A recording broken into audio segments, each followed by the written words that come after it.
Well,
Come morning. on. Good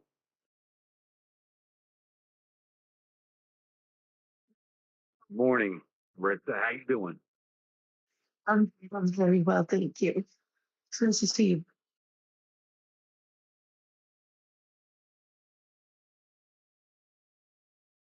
Thanks, and it's good to see you too, Larissa. I hope you're enjoying the spring weather. It's been kind of nice. Um, the sky is very, very blue. No lines, just saying. It's quite lovely. It's, different. It's absolutely stunning. Actually, I'm so excited that it's spring. It's definitely spring. My asparagus coming up. My blossoms are on my peach tree. I am looking forward to.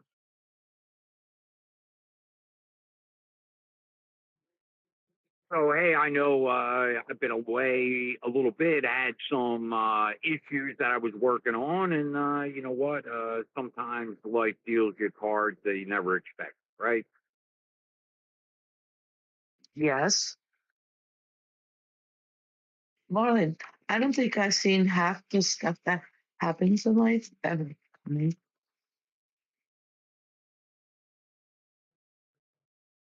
What do you mean, Larissa? And then we can say hello to Nick. Hey, Nika. I mean, I never see anything that happens in life coming. I didn't see any of it coming, and it happens. And then, because you pray for things, and it doesn't turn out the way you thought, and then you keep praying for things to get better. But it's always like it's okay. You're gonna be okay. Right. Like no, I don't have any sense of urgency. So yeah, I don't know what I'm trying to say. Like if I saw what I what survived or made through, uh, because I believe in things that I don't see, I don't know how I would have made it through.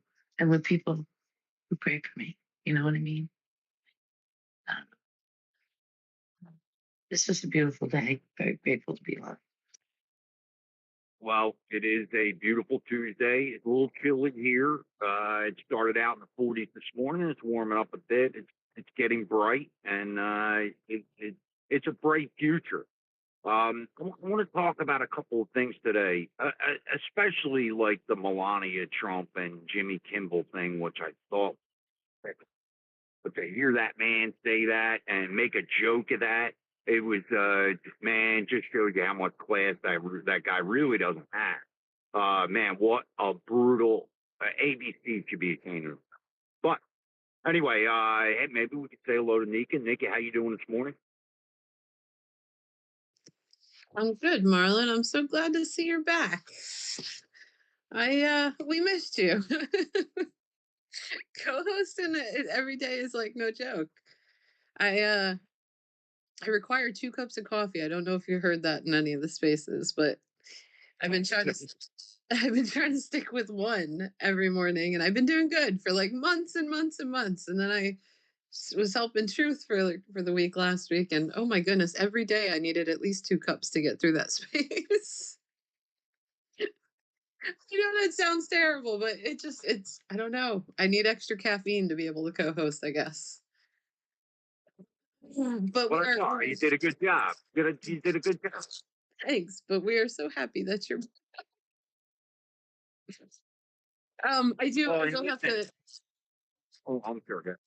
no, I was just gonna say I will have to jump off at 10:30 to 11:30 because I'm stuck in meetings for work, unfortunately, but I'll be back if I can. Well, at least you're working, so be happy about that. Oh, I'm blessed, Marlon. I know I'm blessed. So hey, I definitely have some changes coming, and I need to take some time to kind of retool, maybe rethink some of the projects that I got out there with the help of people that volunteer, and I think some change is coming. Am I going to be able to have enough time to do spaces every day? Don't think. This is I'm definitely going to need some time to kind of retool here. I have some plans. I think experimenting with this citizen journalism. I think it's I think I have to learn more. I think I need a crash course. I am definitely going to be tearing apart some issues here in New Jersey. And I think collectively as a community here, I think we can be and you know what? I just need to retool it in my own mind, come up with some foundations and go, hey, it's hard. Doing projects, doing things on the side, it's hard. It's not easy. So if it was easy, everybody be doing it. So how about this, Um, Larissa? Do you think you got a little time? Maybe you want to co-host for a little while of it? sure. Thank you.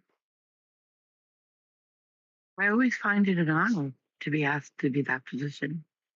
So definitely. Oh, well, I appreciate you coming up and helping, and it's going to give you a break today. And I know Truth's looking for a day off, and that's what it takes. It takes work, right? And my mic is um I may have to drop down and come back up. You sound fine. Now it's working. Yeah, and I'm pretty much a volunteer. So yeah, I volunteer my time. So Uh, thank you.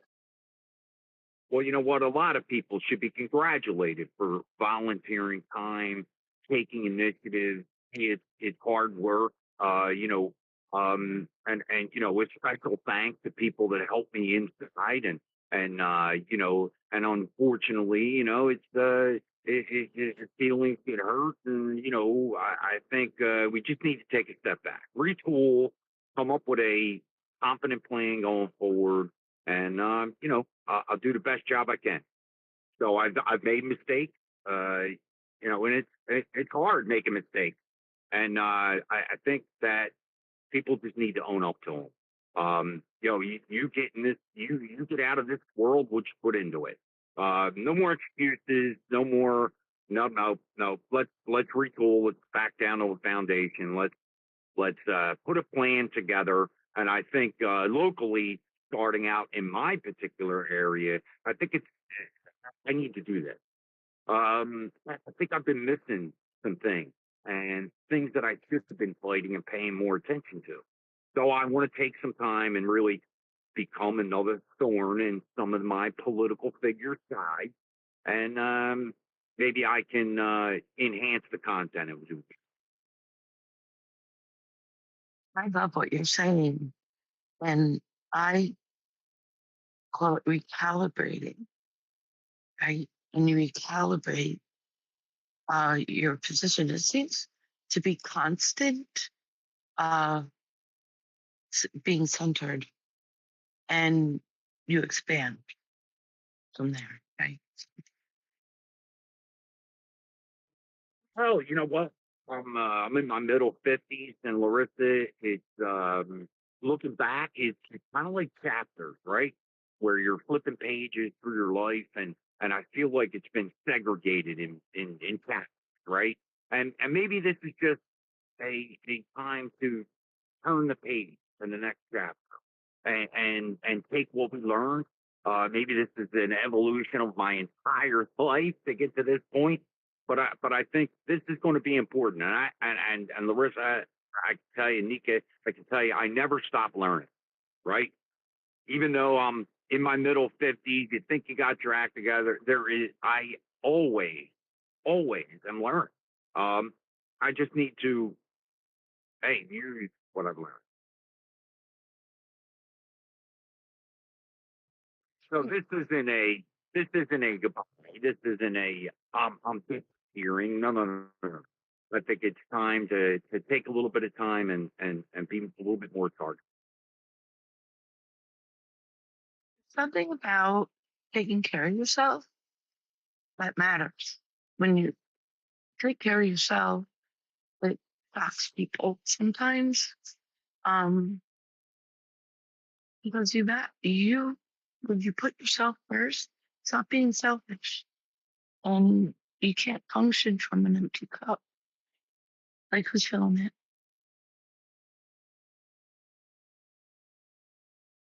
Oh, and when you make mistakes and you follow your pride and not paying attention to the things that would make a difference, right? So again, I just to make sure that I'm going back to the foundation of it all. Let's start talking about these green energy products that are coming out in my state. How are we going to combat them? Right? These are things that I'm not paying attention to. Things that are happening around me that I could be using against these political figures to get what we want done. I think I've been missing it. I need to dig it back open and have them cringe when I walk back into meetings, and they will. They will.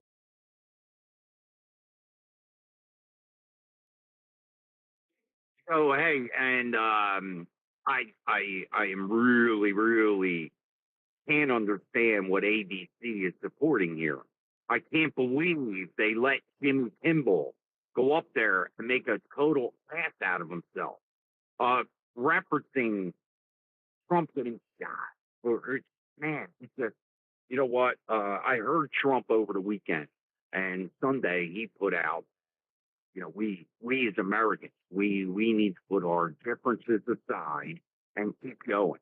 And that affected me because there's a man now. Do I agree with everything that Trump is doing? No, really don't. I think there's a lot of things behind the scenes that we don't understand what's going on. It's very easy to sit back and he's screwing it up. He's doing this. He's doing that. I think we're seeing the evidence that the Iran thing, but to watch Jimmy Kimmel go up there, everybody should be, man, a total boycott on Jimmy Kimmel. I think he showed how much class the guy really has, and I feel in the bottom of my heart it's zero.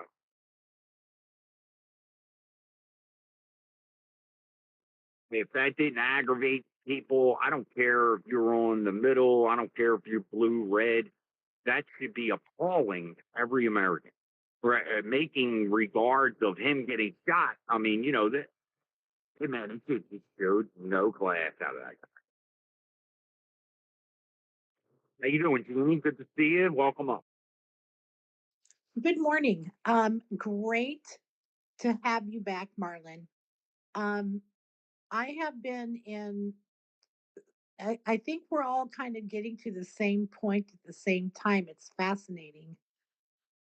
Generally, what I do first thing in the morning is I, I hop spaces, let's put it that way, to see what everybody's talking about. And one of the things that have seen consistently is people talking about spaces and the impact that it's had on us and the downfall of spaces.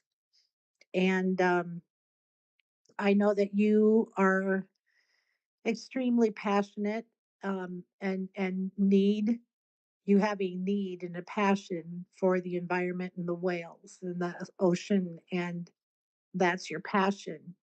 Um, I'm passionate about healthcare, right? So everybody has a passion. I don't know how many people are in this room right now, but your story is unique. Your story needs to be told. And I think that um, there are so many people who are listening. I think of my best friend who she says, you just have this willingness to just throw it out there. And I'm like, well, what alternative do I have? I have to express this. Otherwise, I'll be in a ball in a corner. So I do think that if you're here, we have made a difference. We are making a difference.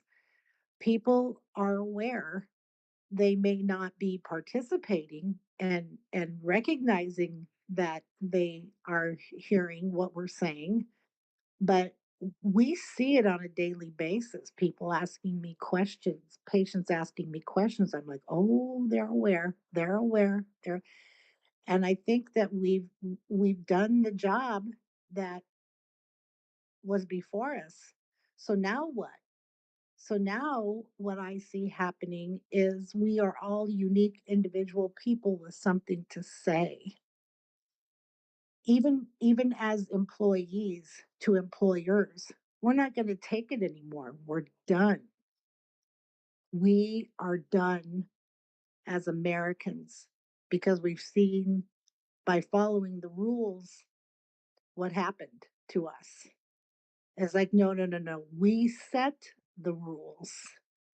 And that means in regards to our children's education, our legislation, our use of healthcare, our ability to research and study is not contingent about with on a degree. We have we have exposed the bullshit. So moving forward, it's going to be a wild ride. So which ride do you want to ride?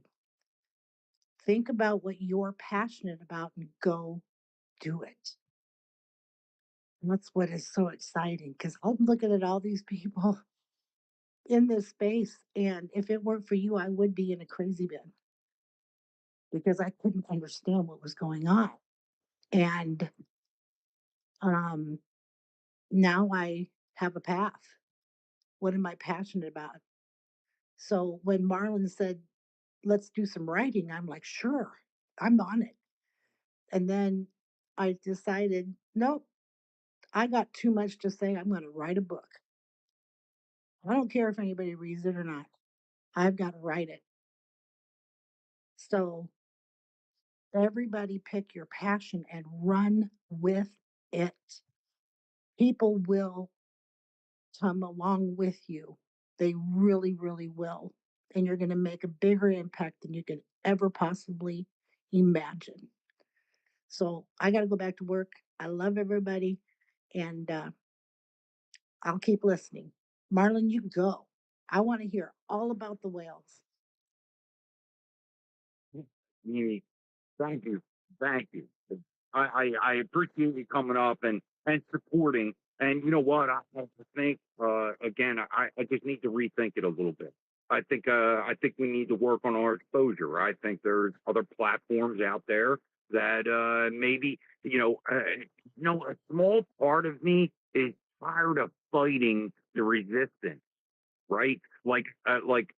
We've been dealing with suppression ever since we came onto this app. So, once in a while it does get daunting. Like I sometimes I feel like I'm screaming in the abyss. That's what I felt like on the beach when I was screaming for the whales when they didn't have a voice. So if I don't go back and start, because over the weekend I got two phone calls that this shit is still going, man. Those parts are still arriving here. My county is involved with this, and I need to tear this apart. I can't waste any more time because nobody's going to do it. It's just like coming onto this app 4 years ago and screaming about the East Coast wind. Nobody was talking about it, and now it's working. But there's so much money and contracts and money that's already changed hands and federal assistance, and they got this wrapped up, man. I'm just telling you that nobody cares about the environment. So if we don't step up, it's not going to happen. Um, sometimes I get confused. I think about, the things that I want to do, and yeah, it sounds great. But when you really come down to the logistics of it, there's a lot of work that goes behind it. It takes a lot of effort. And I think again, I think this is a good starting time. That's all. That's all I'm looking for is to take the time and let's retool it a hair, and we'll see. Mbae, would you like to say something? How you doing? Welcome. Hi, thank you. I think this is my first time speaking on this space. I think the biggest thing that comes to mind is we forget how much power we hold. Um, you know, right now with the Safety Act and all that, and it's kind of stalled and not going anywhere, and that's super frustrating to me. Um, your last speaker just spoke about.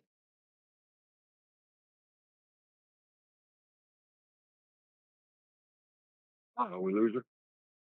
Yep.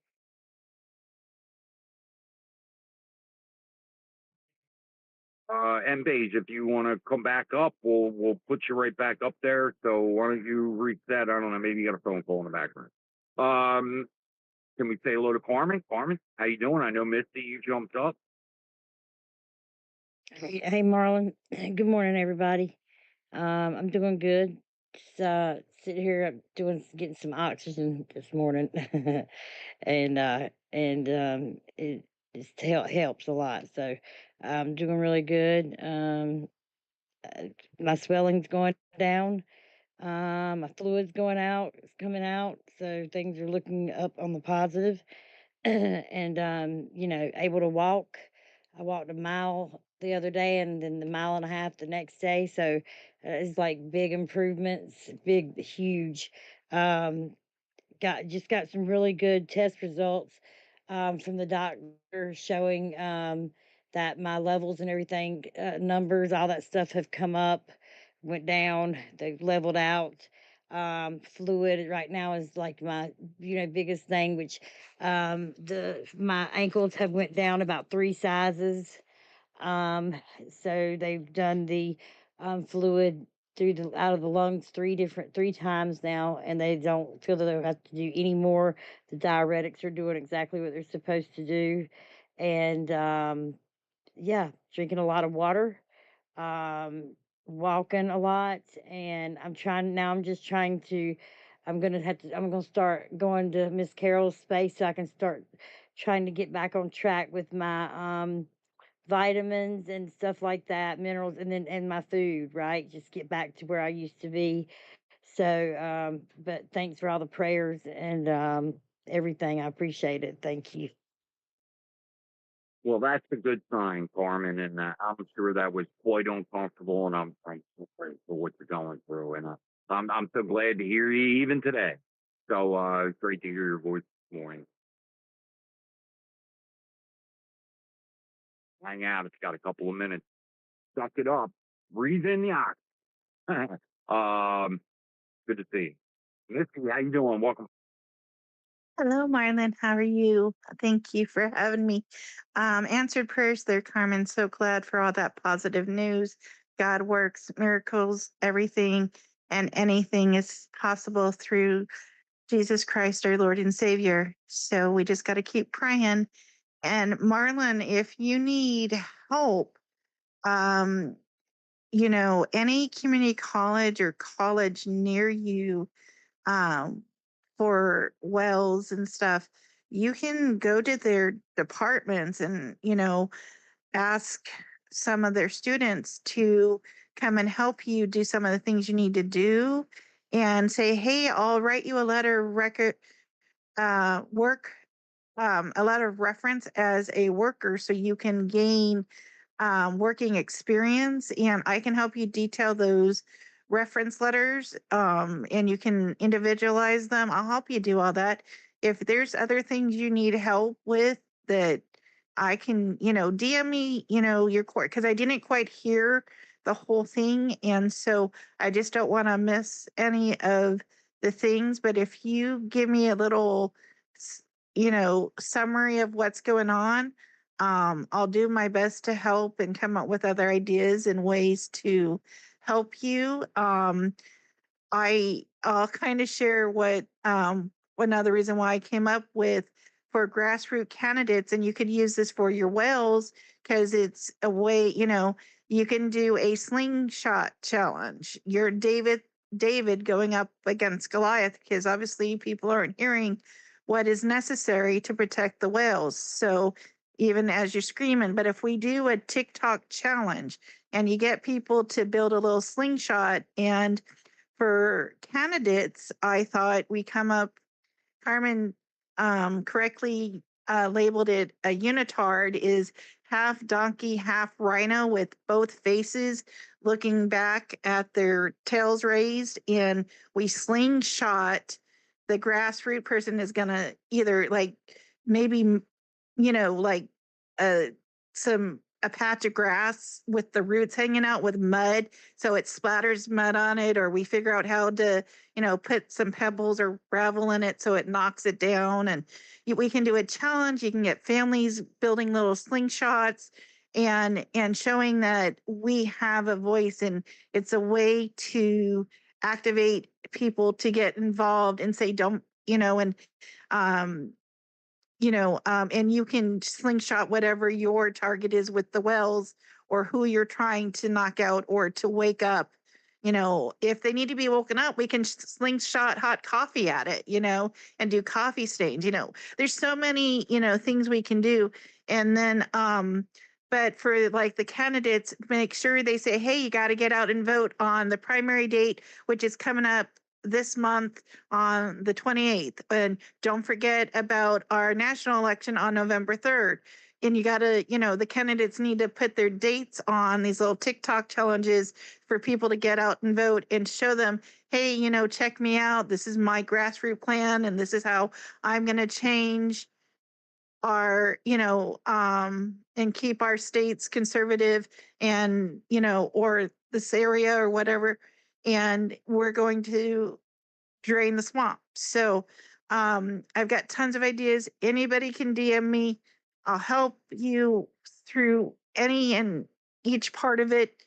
And, let's just try and get involved, get activated. There's tons of different things we can do. And we got to start being noisier because things are definitely noisy on the Democrat side, to the point that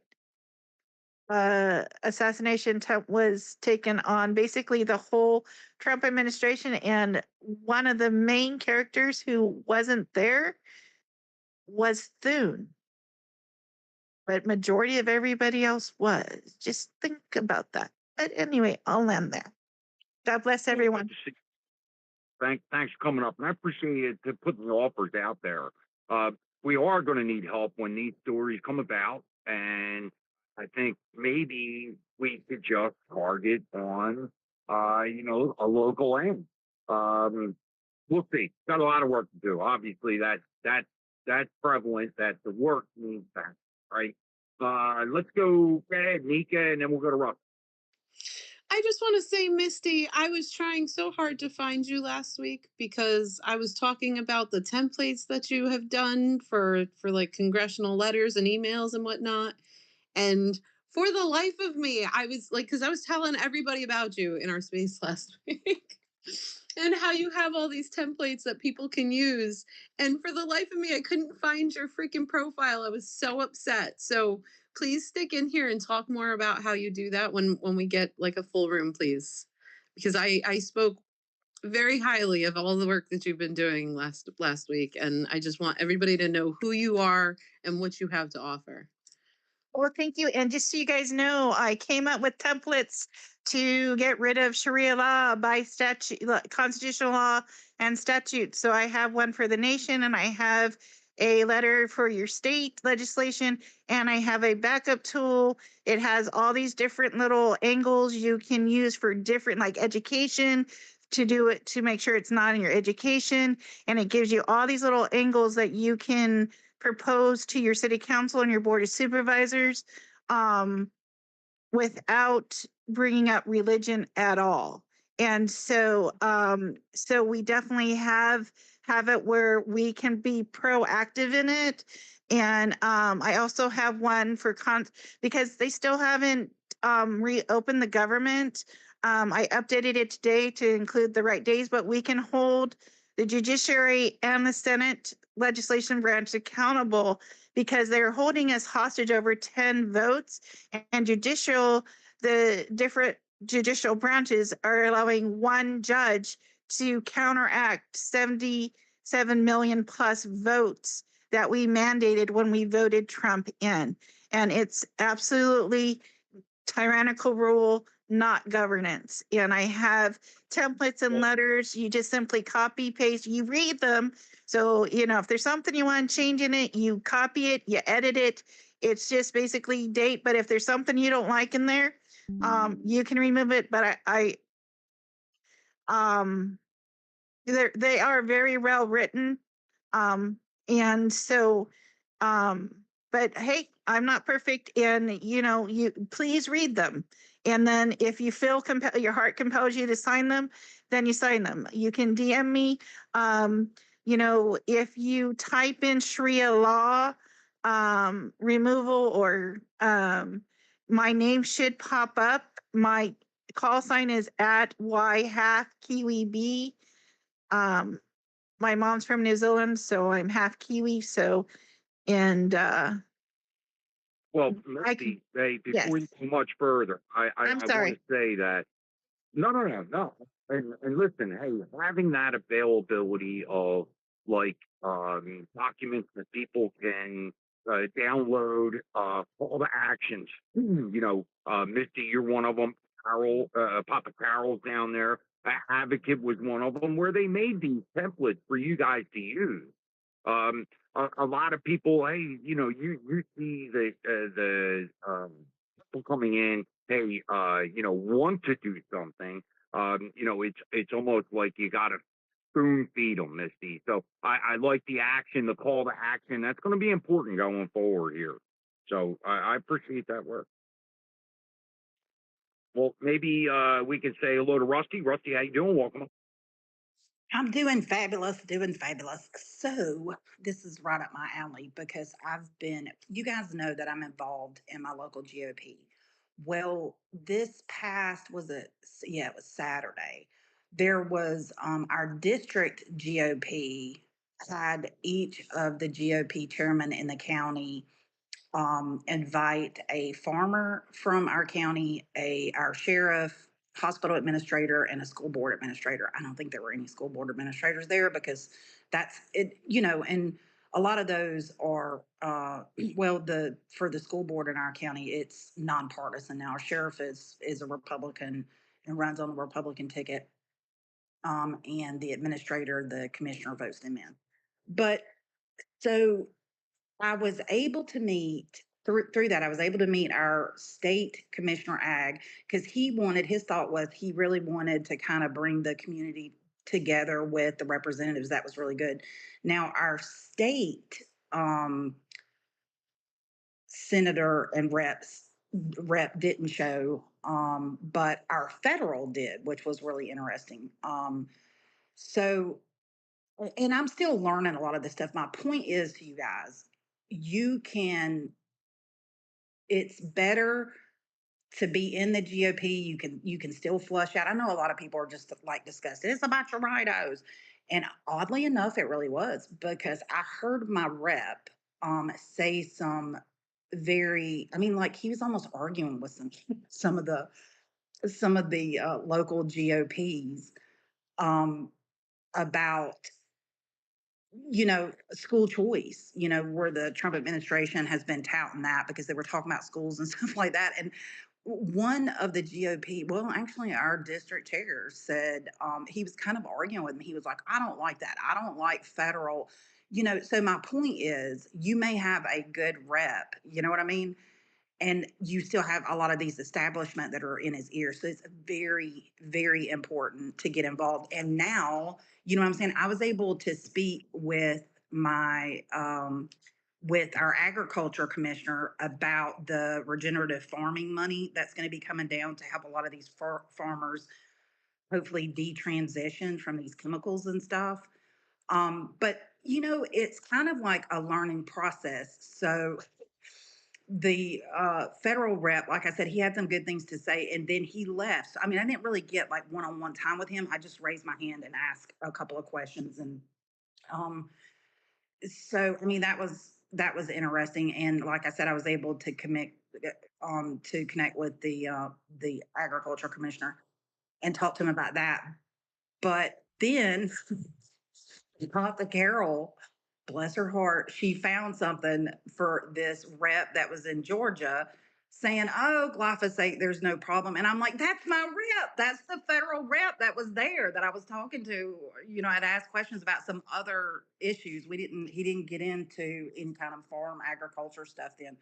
So I'm like, you know what I'm going to do? I'm going to email him, remind him who I am, because that does hold a lot of weight. They know that Republicans in the party, we're the ones that have to go out and push for them. You know what I'm saying? I mean, and he doesn't have anybody coming up against him. So I can either choose to use my time to push for him or not. You know what I mean? Or possibly somebody else, but in his case, nobody else is running against him. So I'm going to use that time to try to reach out and call and then send it.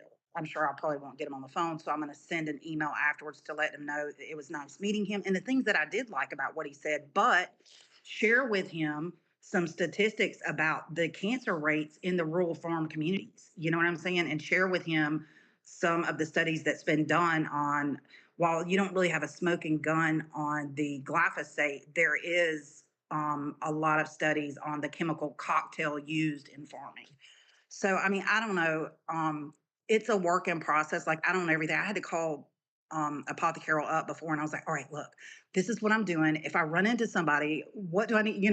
What should I push? You have to narrow it down because I could talk about everything. You know what I mean? But to me, the biggest thing I want to talk about is our food and the chemicals, because if we're not healthy, we're not able to be in it for the fight. So I don't know. I just felt like that was important to share, and I'm sorry. I hope I'm not like just didn't confuse everybody. I'm not the best speaker. That's what I'm saying. I've got to like formulate everything. I had to put things down on paper to try to get it together, and I missed the mark on some stuff, but that's okay. You know what I'm saying? At least I'm in there. I'm trying, and I'm going to go back and reach back out and go at it again. So anyway, thank you. Well, backing them at the local, Rusty, is probably the most important thing you talk about. That's that. I think maybe us trying to work on the congressional end. We've had some influence, but we're not being effective. Whether or not we think that, hey, these problems should be talked about. The problem is they get shrouded, they get suppressed. So if we don't go back to the local, that I really need to do, we'll waste our time. And like I said, Marlon, it was shocking to hear the number of county chairs in that room that were, well, a lot of them didn't talk, but some of them that did, it was just kind of shocking. I'm like, holy crap. You know what I'm saying? And it was like, you could tell that the federal rep, he was just kind of looking at me like, I'm so glad you're here. I mean, because he was really conservative MAGA on a lot of things, apparently not glyphosate, but I'm gonna get to him. But I don't know. It was just interesting to see these people need some backup. You may very well have a good rep and just have bad people in his ear. Well, again, we talk about all the time that these people, when they're coming out in your local, in your township, in your county, and where they need the support, right? That's where they understand that they have support of the constituents inside of their county or township. It's really what happens later when they get influenced. They get influenced by political PACs. They come down because, hey, Republicans starve for money all the time, right? So once they have an opportunity where they can gain some money into their political PACs, of course they're going to take it, but they have to answer for that. Then they're in their pockets. It's like the 2A group will come in. Well, you got to speak about gun control. Well, that may not be the perfect thing to talk about to your constituents, especially depending on how much population are in these areas. So, man, it gets convoluted, and people are starving for the money. That's how they get corrupted. Again, if we went back and we said, hey, we need to fund these candidates different instead of using political PACs, use the voice of the people inside of your constituents. That's the people that are really going to support it. Hey, Marlon, can I say one more thing real quick? It's also very possible that he doesn't, you can't expect your representative to be the expert on farming, on food, on foreign affairs. I mean, sometimes, and again, I kind of go back to, because I am one of those, boy, am I a hothead. I will come out the gate like a freaking fireball at you. You know what I'm saying?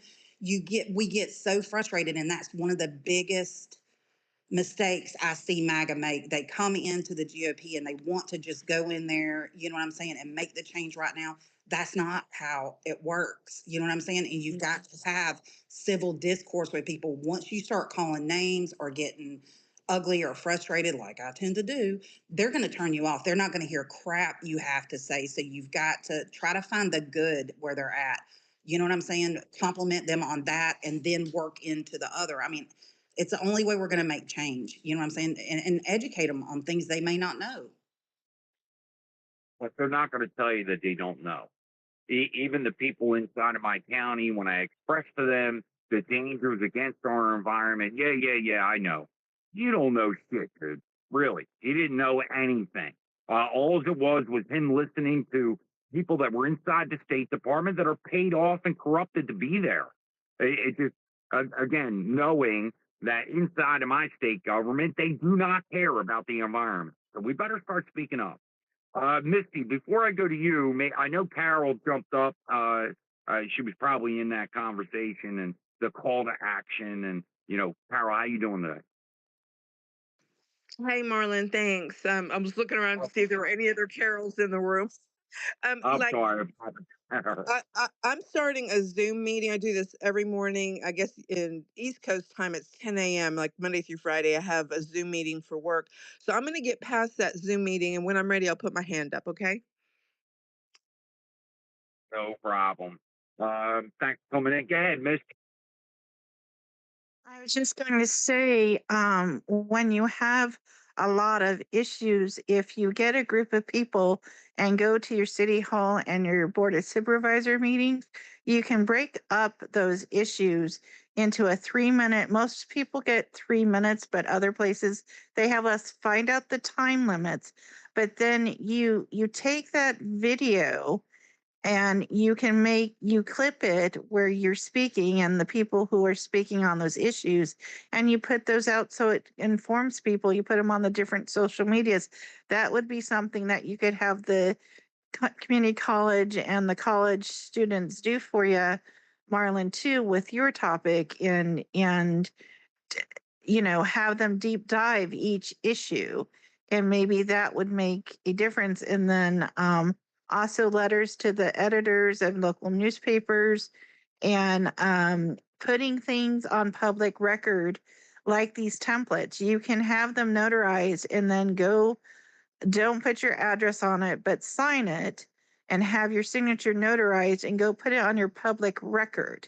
And then when court cases come, and if you need to take the city or the county because they're not following environmental standards or they're not doing what they need to do on any of the issues, you can use that as legal standing. The reason why the attorney generals, the 32, put one case before the Supreme Court about the election fraud of 2020, it was not heard because there was no legal standing, because there was no grievances listed. So if I have a grievance letter for elections, you can edit it for any issue and the legalese is there.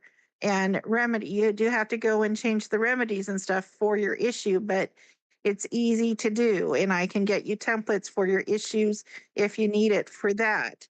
But you go and you So I put think your grievance on public record at the clerk's office. And I'll end there. I'm sorry, I'm not trying to. no. Listen, hey, probably the most important thing that you said there is even the public portion. When after they pass the bills and you get to the public portion, whether you got 2 minutes, 3 minutes, or 5 minutes, that is evidence that you're submitting, Misty. So when you go to these public hearings inside of your county, when you talk at the end, no matter whether it's impactful or not on the bills that they're doing, that is evidence that is submitted into the county. Yes, and so, but you can also do it in writing, and then the courts can pull that up and use that in their arguments, and that would have helped the attorney generals give standing to their case. And so, but once you present it, it has to all be there. It can't be brought in later. It has to be put in before with the documents. So that's why I'm trying to say, if there's something that's heavy on your heart and you really want it to be addressed and you want it to have remedy within legal fractions of law and whatnot, I suggest putting it on public record. So I'm just trying to help people. And we also need to bring back grand civil juries. Every county is supposed to have a grand civil jury. Almost every state has that in their constitution, so that we can hold local officials accountable for their actions and whatnot. A lot of counties have removed them because they don't want to be held accountable. And they come up with a little pretty speech to sideline you and not have it. And so we do need to request those and expect those and look at your constitutional law for your state to have the civil grand juries. And we do need one federally as well. So I'll just land there. But anybody can DM me on anything, and I'll be happy to help in any way I can. Well, thanks, Misty. And believe me, just like Carol, just like Apothecary, just like a lot of people have put this information out. So try to utilize it, even if they just grab it and go read it. Hey, I know hey, we're going on here, but maybe I can say hello to Truth, because Truth, you've been kind of holding the fort down, and I want to say thank you for stepping up and starting a space every day. And good to see you. I've just been sitting here staying quiet because I can. I don't have to talk. Yippee. Yeah. See, Marlon, now you remember what it's like. It's a lot of work. But it's good to see Nika's, and she was a huge help because she was up here every single day with me. As well as Terry. I don't see him in here, but great conversation to have. You should definitely look at their rules and procedures and whatnot. You can get that from the clerk. You usually should be able to get it from the state or local city website. They're required to actually put it up there. Those are a good thing to know, just so you go in kind of armed, if you will, on knowing your absolute rights and what you have when you're going to go say something like that. That would be my suggestion regarding this whole conversation, But yeah, it was fun. Obviously, Marlon, you needed a break, and you had lots of work going on last week. Hopefully it's not just me that wants to step up and help, But it is exhausting.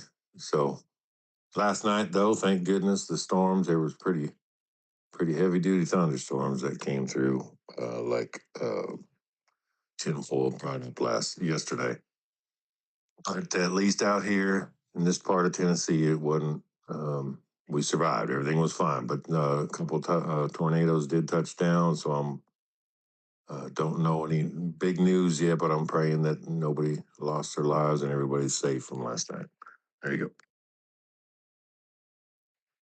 Well, thanks, man. And hey, people stepping up. There's a lot of people are wanting to do some things. So hey, maybe the little bit of time that we need to take to retool, hey, it'll give some other people some opportunity to come up with their fights. I mean, that's what this organization has been together and what we've been doing since the very beginning. That's what it was about.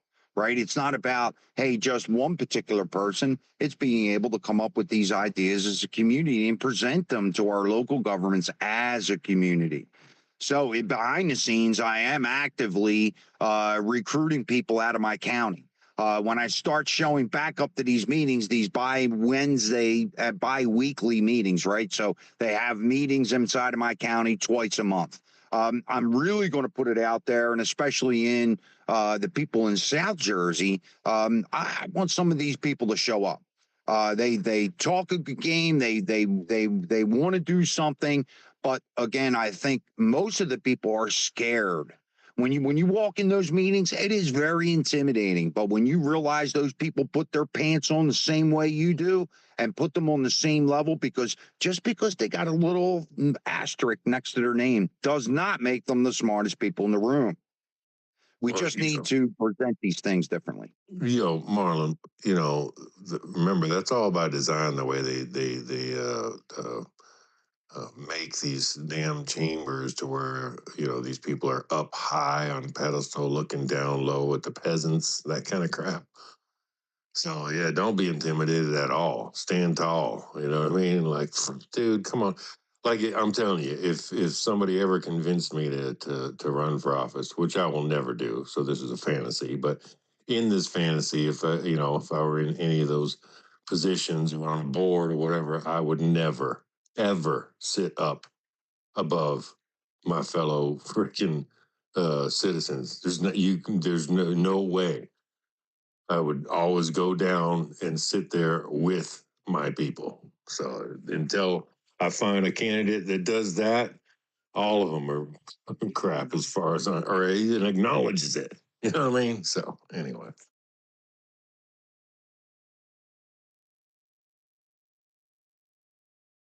They walk around with their hands in their pockets, and they're very easy at manipulating the way that our even Republicans are voting inside of our county.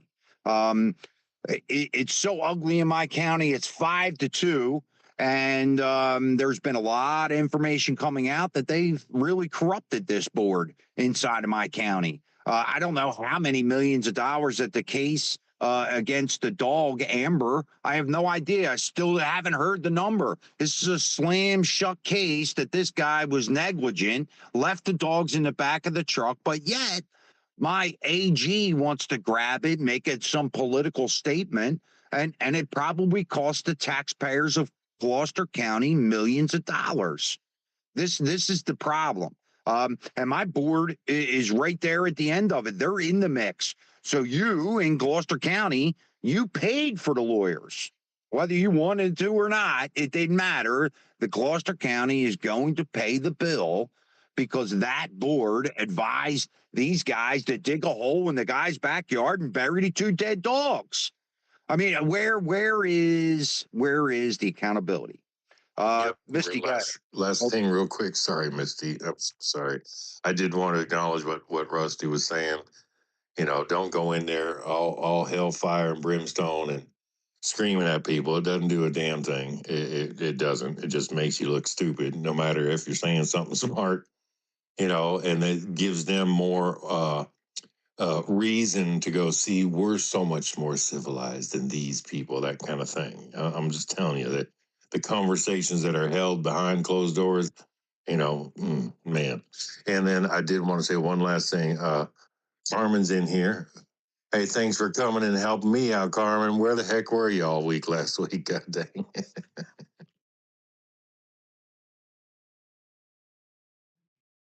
Don't worry, she had her hands full. Oh, I know.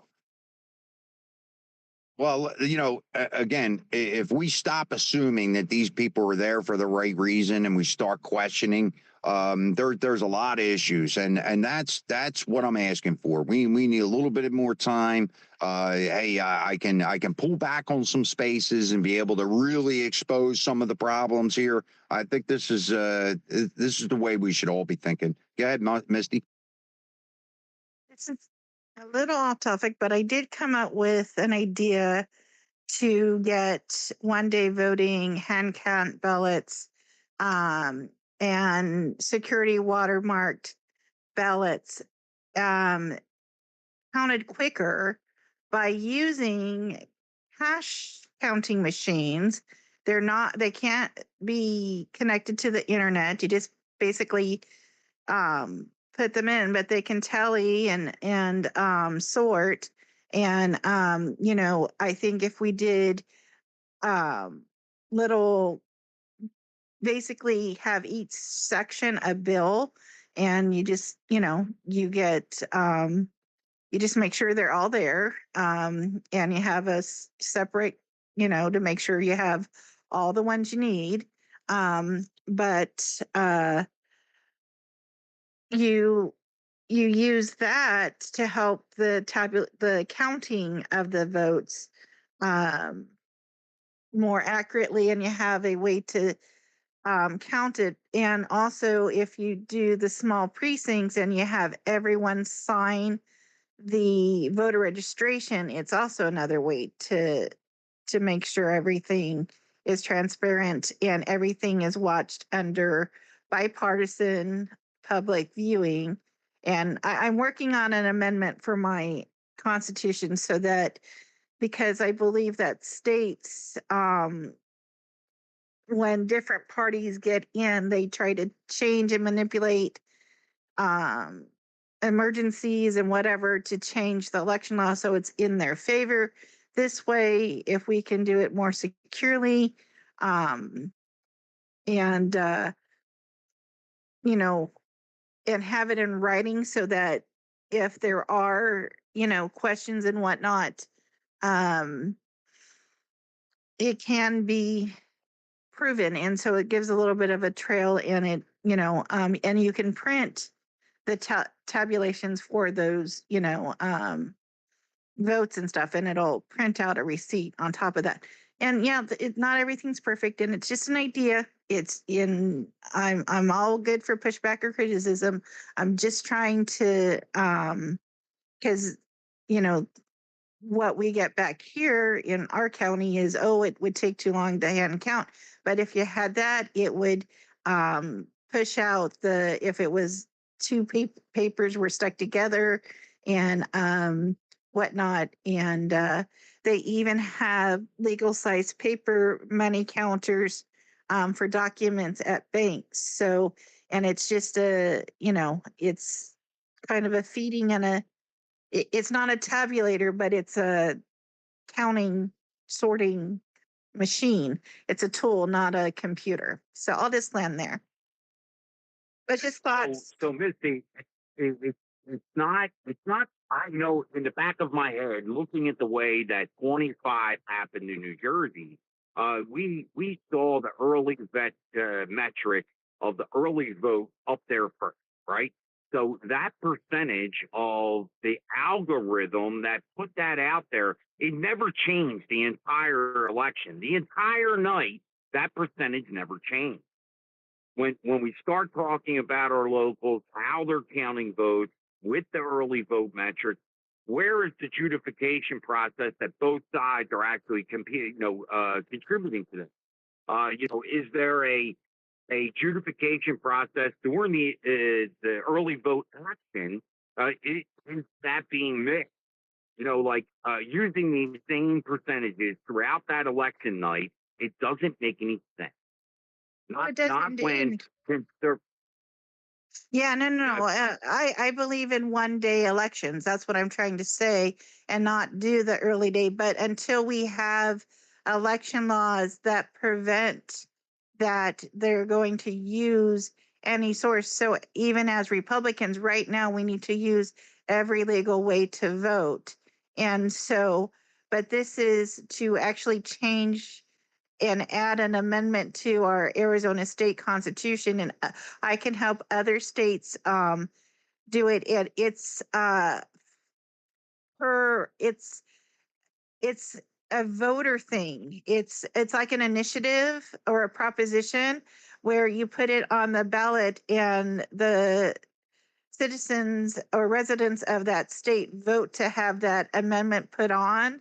And you have to get qualifying signatures. I'd have to get a 500,000 signatures. And what you do is you do drive-through signups where you just you have enough volunteers for each signature on each page, and they line up to the cars. They step back, and the top person goes to the end of the line, and so forth. And you just get people rolling in and out. You have them sign it. You do it in each county, so the signatures come from all of the counties, not just one section of the more populated counties, which is per the state regulations or statutes or rules. And once you have enough signatures, the Secretary of State then puts the amendment on the ballot and it's voted on. And the elected legislation has to have a 2/3 count vote to change it or repeal it. The governor cannot veto it because it's a ballot measure. It's not something that she has to sign in. We voted in. And so there's several states that can do that. I think, Misty, again, if we went back to the conception of a convention of counties versus a convention of states, this would manipulate the state constitution on the way the electoral system is happening in our county. That's pretty much what you're talking about. But let's Larissa, I know you had your hand up, and then we can go to Nika to add in, and to Larissa and Nika. Wait a minute, I'll be right back.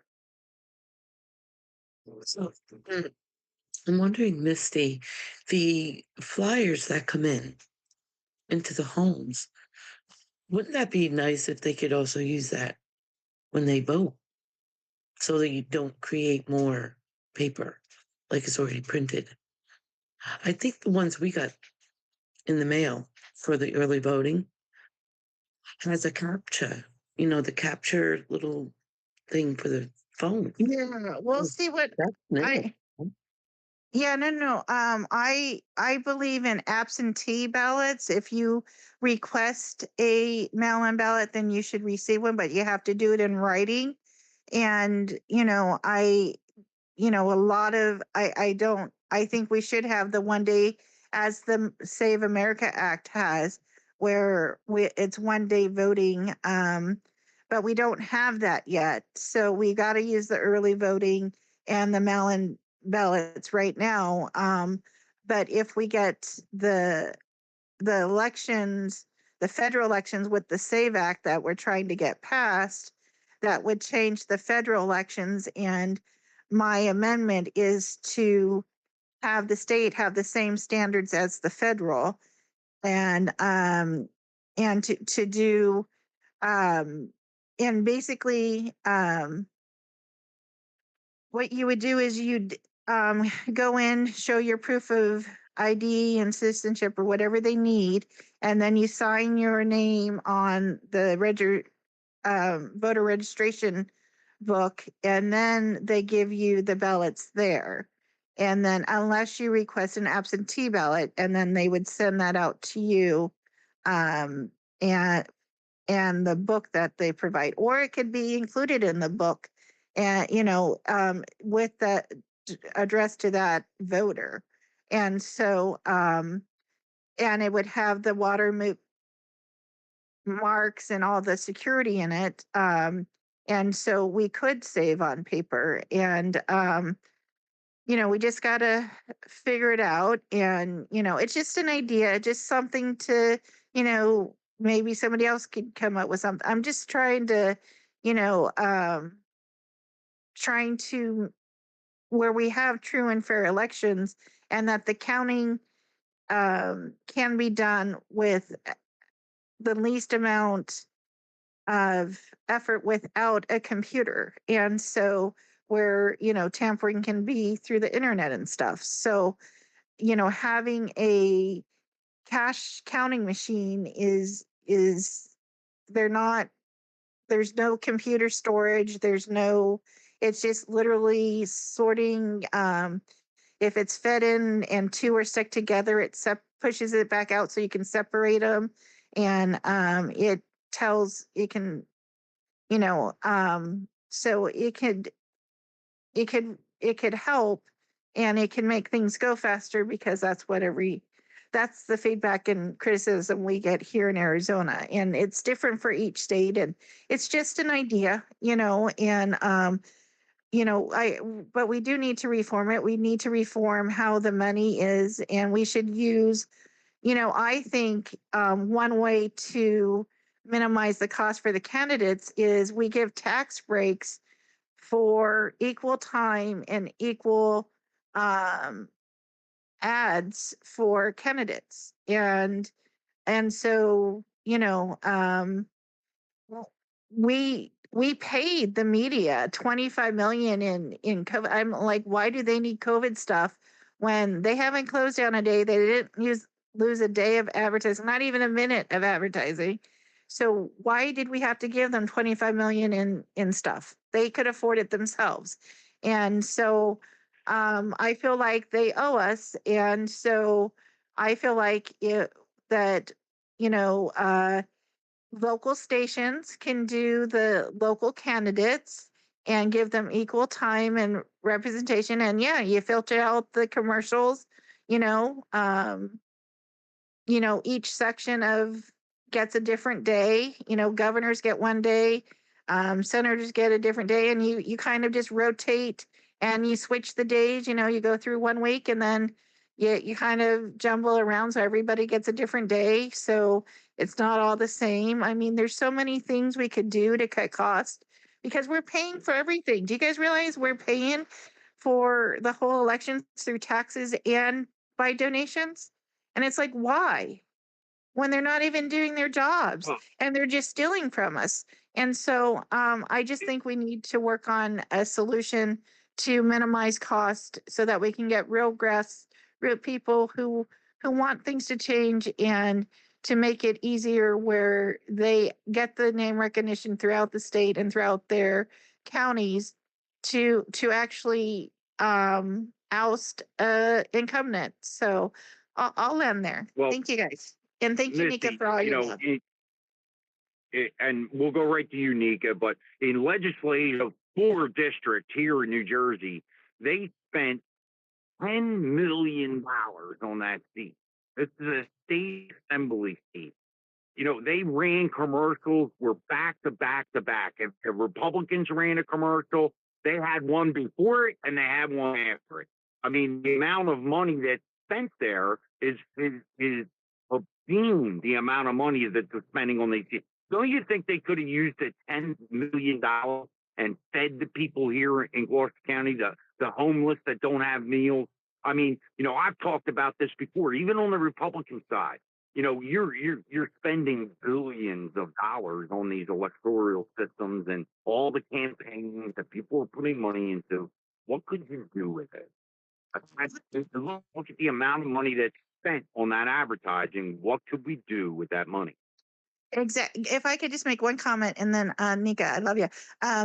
Is that, when even Trump and Harris were, they raised $100 million and 20 million in debt, and Trump was still saying, "Oh, I need more." And it's like, why do you need more? What, it's got 3 months. Why would yeah, you need to make commercials, but seriously, use ones, or there's ways to cut costs. You don't need that much. And if it's for a library or whatnot, why don't we just reinvest it in the state libraries, update them, and each election 4 years, you update your libraries, and you can have your name on hundreds of libraries instead of just one in Washington D.C. Reinvest in the states. And so there's so many things we could do, and that's definitely something that our grassroots candidates that we want to push through. um, you know we need to start putting these ideas down and say, okay, you create a bill that, addresses this issue. What can you do? How can you change it? And how can we improve these things and have that be part of their campaign? Because we need to address these huge issues and make it law that they can't. I mean, it's ridiculous how much it costs. We gotta stop it because it's just stealing of our But checkbooks. when they realize, let's just take the East Coast Wind in an example, and I'm gonna go to Unica. If you look at the way that company came here and coerced our educational systems, our institutions, Rutgers, Rowan, and you can see that the money infection had been pushing their wind notice, right? They wanted to push out to these younger kids that the East Coast Wind, the green energy, this is the way to go. But when you really start tearing it apart and you realize that general contractor, Orsted, went and corrupted these educational systems to put the East Coast Wind right in front of their face, right? And they're only talking about the good things. They're not talking about the impact on the environment. They didn't give the example of actually permitting whaling again, because that's what they did. They gave those contractors a license to kill those mammals, and I guarantee you that the Jersey people, the constituents inside of New Jersey, had no idea that was going to happen. So now that Orsted had pulled off, they did a deal with Rutgers. They had 15 professors in Rutgers where they actually paid. They had a 3-year contract to keep pushing this narrative of the East Coast Wind. Well, when that general contractor pulled out, guess what? Those 15 professors are now going to Congress to lobby to get Congress, the taxpayers, to pay the fulfillment of that contract out of that general contractor, because he pulled the plug. Right, that contractor's now gone, and now we're stuck with the mess, and it's back to the taxpayers. That's what the story is about in Paulsboro. The lease that's up there, that Orsted is getting evicted because they're not paying the bill. Look at the contamination. It's brutal. And it all has to do with money. That's the unfortunate part. Nika. So I was fine waiting, because I'm gonna change the subject a tiny bit here. I just thought a little bit of good news might be in order. Anthony Fauci's advisor through 2022, I think it was from 06 to 22, has been indicted this morning. He's being charged with conspiracy against the United States, destruction, alteration, or falsification of records in federal investigations, concealment, removal, or mutilation of records, and aiding and abetting. Now, this is specific to the origins of COVID. But that being said, wouldn't it be beautiful if they could flip him for somebody a little bit better? Just saying. That being said, Marlon, I do have to step down. I have to jump on a meeting here in about 10 minutes. So if anybody's looking for a mic, please feel free to jump up and grab one. And I'm going to just toss this in there. If you haven't already, please go down to the Purple Pill and like and share the space. We would appreciate it. Well, thank you, Nika. And have a good time in the meeting, and personally coming in services. I also, if anybody's interested, Marlon, I dropped the story down in the Purple Pill. So if you want to read the story on it, it's there. The ways money manipulates the whole deal. That's pretty much the end result here, right? How many times do we have to see the same old story of the infection of money? And unfortunately, the Republicans are starving for it. That's why they're so easily manipulated, targeted. They may have the right incentive or motion or narrative to run and get into office, and that's where the investment part comes from. The constituents. If you're not investing in these guys, and and you're letting the corrupted press come in and influence these guys, well, that's our mistake. Let's go to 10th. 10th, how you doing, man? Welcome. Hey Marlon, what's going on, buddy? Sorry, I've been out of pocket for a little bit. I was on a 2 week suspension. I'm not sure what it was for yet, but anyway, I just wanted to come on and offer my 2 cents. So I know the 11 scientists have been quite a topic lately. I was kind of looking back at some of my articles, and it seems like Satan's mind virus might have some crumbs to offer, because obviously I connected what happened to Dr. Eric Ross Weinstein, who was a famous failed blackmail target of Jeffrey Epstein, to J.P. Morgan. Now, J.P. Morgan set up that meeting. They were after him because he has a revolutionary theory of geometric unity, which has to do with gravity. And we've seen this. These 11 scientists have a lot of connections to anti-gravity, NASA. And so, if we see this man disappear, then we know exactly who is behind that, behind these missing scientists. And if you look back a little further, I think we're just seeing history repeat itself. I mean, it's well documented that Nikola Tesla was once funded by J.P. Morgan, and then once he came up with his ideas of wireless energy, J.P. Morgan couldn't figure out how to put a meter on it, so he defunded it. Excuse me.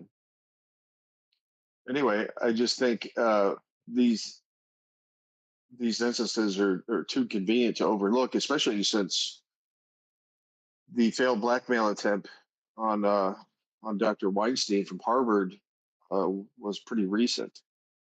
I think it was probably only 2 or 3 years ago. So I can't help it but ignore, kind of what we're seeing today. With that, I'll land. Well, you know what? There's a lot of grumblings out there. There's so many issues out there. That's why we know it's a spiritual battle, because there's not one human that could have came up with this plan. No shot. We know that, hey, that dark entity is behind a lot of these things.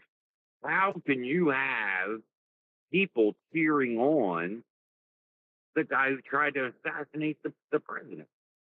I mean, they're making excuses for this clown on CNN. Oh, well, he had a great story, and they are actually promoting that. Well, how bad has our media gotten? I think it's so far gone that you're going to see some of these lawsuits come together. J.P. Morgan has got a rough road ahead. If you look at all of the things that are there at the top of the news feed, J.P. Morgan has their fingers in every one of them. Remember, J.P. Morgan is also the number one shareholder of Stewart's on Silvermark, the number one holder. 6 years out. That's what they're holding Stewart's. They're in probably panic mode, because that installation has been there since, I think the turn of the 19th century. So J.P. Morgan may be at the end. There's grumblings that, well, not grumblings. J.P. Morgan is number one holder of oil funds in the world. Right there are the ones that are manipulating the oil market. They're putting this fear out, just like today. There's no reason that oil should have went up over $110, because that's where it's at. This is all just by the headline. That's not J.P. Morgan doing the right thing for America. That's J.P. Morgan raping us. We're the ones that are paying. Yeah, Marlon, I think. No, sorry. Go ahead. Oh no, I was just gonna say. Yeah, I'm pretty excited about this SPLC investigation because obviously a big funder of SPLC was George Soros. Uh, and so if we follow that money trail to George Soros, obviously it's going to go to Open Society Foundations, it's going to go to the USAID fraud, and it leads to DVEX. DVEX is the globalist headquarters and progressive left fake news factories. So in this conglomerate, we have the New York Times, the Washington Post, we have BBC, NPR, PBS, Bloomberg, and Financial Times. I might have left one out, but I'll post the evidence in the Purple Pill along with Satan's Mind Virus.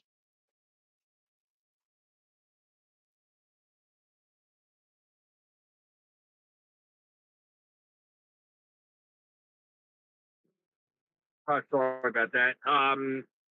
Well, I think JP Morgan, you're going to see a lot more things come out. Remember the people that we have on retirement for, how many different ways that this financial institution has really worked against America. And maybe you'll stop contributing your retirements at all and stop using a financial institution like JP Morgan. Maybe we can go and say hello again to Jeannie, and then we'll go back to Steven. And then I know you came up, Bill, for your 2 cents. Yeah, I had a question. I don't know if we have anybody in the room who's an expert on the legal side of things, but we have a law, right, that says you can't scream fire in a crowded theater, meaning you can't cause a ruckus that would ultimately cause harm to people.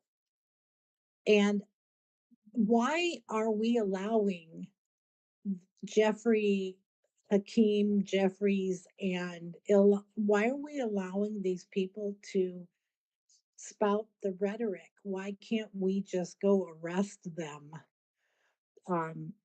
Because their rhetoric is harming. So I guess that's my number one question. The second thing is with all this financial stuff, don't you? I find it odd that Thune wasn't there. Number one. Number two, that Charles, the King of England, is showing up too. If you listen to, I love these ladies, they're just awesome. I keep promoting them. It's Prometheus Action. They explain how the Lloyds of London and the Crown, the British Crown, is really the instigator of everything. And it's all about Trump is destroying their financial fiefdom. And I love listening to those ladies. So yeah, if anybody's got the legal piece of this, I would love to know, why can't we just like go arrest them? I'm pissed. I believe there are a couple of people in the works that are working on this. Well, I would point you to Peter Tickton, who has been having some meetings with Ivan Racklin and some of these groups. I think they call themselves the Oath Keepers. There's a band of very pissed off military personnel that are trying to rally this movement, which Peter Tickton seems to be leading. I will also point you to Silent Space last night. I have it posted on my homepage. I've recently come into contact with 70-year-old Bernadette Ryder. She was one of the original code writers for computers. She was attacked by everybody in Silicon Valley. And so she's got some pretty interesting ideas on on how to take these people down, specifically with tort law. And so I can provide the space where she spoke at last night because I brought her on, and I'll put the timestamp. It's at 1:11.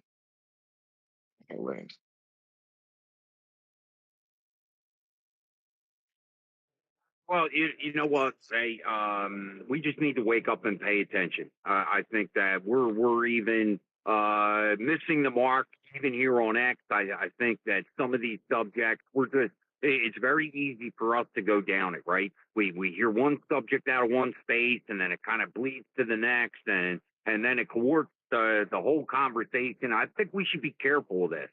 Remember the word embedding at the end of the day, okay? Embedding is working on the one piece of evidence that you have. You make a complete case, and you find out that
next level. We have changed our diet where we're not consuming these poisons anymore. I'm hopeful for the future. So maha yourself, like you always say, and we'll see what comes out of it and what people actually want to do. They can be fed. Some people have to be spoon fed. So we'll see. Time will tell. Thanks for coming up with that, Carol. That's a very important fact of immunity against the crimes against humanity. And we had systems there to check it, and they've been coerced by money. Let's sure. Marlon, just real quick, in 1986, they granted indemnity to the pharmaceutical companies for all vaccines. Okay, everything on the CDC schedule is indemnified now since 1986. So, yeah, you can't sue for vaccine, right? Well, that's all they're doing is they're taking that playbook, and that was basically they blackmailed the federal government by saying, okay, well, we're just not going to make any more vaccines, and all the kids can die, blah, blah, blah, all this nonsense. And the government bought the lie, and they gave them the indemnity. If Monsanto is successful in this, do you know how many other chemical companies out there are going to be indemnified? And if the chemical companies can do it and the vaccine companies can do it, it's going to be an onslaught of now you can't sue anybody for anything for making a harmful product, a product that has got, problems with it. If they don't want to get sued, then damn it, make a safer product. You know what I'm saying? Anyway, that's why is the FDA there then? Why is this taxpayer facilitated 3-letter agency operating? They're not helping us. No, they're protecting the corporations. That's what they're doing. Exactly. And we can vote with our wallet right off the bat. What we can do to start, stop buying the shit. Stop buying anything in a bottle or a bag. We don't need anything processed anymore. And that's really been That's the first point in my list of 6 is go 100% organic. And I've got the data to show that in 3 days, you're going to 70% of the toxins in your system will be gone in 3 days. People laugh about organics. Don't laugh about organics, guys. This is serious. We better start taking it serious. Mad Dog, I know you've been hanging on there, man. How you doing? Welcome up. Yeah, thank you for having me. I was in this room. I can't remember the date. It might have been yesterday. It might have been last week. I think Truth was hosting. It was a great space. I really learned a lot. And I heard today what I needed to hear again. So I will be coming back. Rusty, thank you for sharing the stay in the fight thing, because we're like a prize fighter in a match, and everybody needs to take a rest. That's why they have a belt and they have rounds. And we are going to win this fight, but we need to take care of ourselves first, because I notice I have too many irons in the fire. I'm out at Patriot Corner. I'm doing flag waves. I'm trying to get candidates elected. I'm holding spaces for candidates. I'm doing all of, and I'm a PCP. I'm a PCP captain. I just found myself just going, man, this is just too much. And I realized I wasn't taking care of myself. My yard was growing lawn. Things were crowding around me, and I had to step back and pull some of those irons out and say, I can only do so much. I've got to do this and this. I'm still in the fight, but if you don't take care of yourself, if you get into this and get focused on too much, you'll burn out, because this is a long fight. And I just thank God that I have the ability to observe this, to see that this is, what's happening. And thank you for that update on Monsanto. I think I needed to hear that as well. I really love Maha and the fact that we're doing something about our food and taking care of that and getting healthy in America again. And my most important thing that I think the United States needs is the Save America Act. And biting my tongue. I'm livid at the fact that it's just not being done. I live in Oregon, and it's a very blue state, and I've been fighting for years to try to turn things around. And I think we have a chance in the 5th congressional district to get a individual named Jonathan Lockwood elected. I'm not. I guess I am plugging for him, but there's hope. There's hope for a red governor. I'm not thrilled about all the candidates, but at least that's a change. And thanks. I'm going to step down. I got to get back to work. And thank you for letting me come up and say that. And just spend your day with God. Thank you. Well, I think, hey, let's go to Bill. Thanks for coming up real quick for me. And Bill, why don't you jump in there, and then maybe I know Joe hasn't spoken yet. So, Bill, how you doing, man? Good to see you. Hey, thanks, Marlon. Good to be here. You know, the vibe of the space today is really great. It's you know proactive. You know, I know you got the feel good Fridays and stuff sometimes, but you know, I just don't have. I feel good with a glass of wine on Saturday night. That's my feel good for the whole week. So if I get that, so I just want to say, you know, this Maha and you know what they're wanting immunity. These Roundup pesticide companies, other companies wanting immunity. It's the liberals that complain up and down that the oil companies are contaminating the soil, and you know the oil companies are doing all this stuff. But meanwhile, they're through legislation trying to help their buddies. You know, there's money behind all this, behind anybody trying to help Roundup, and there's just money. The lawyers are trying to help help these companies, you know, get shelter from prosecution.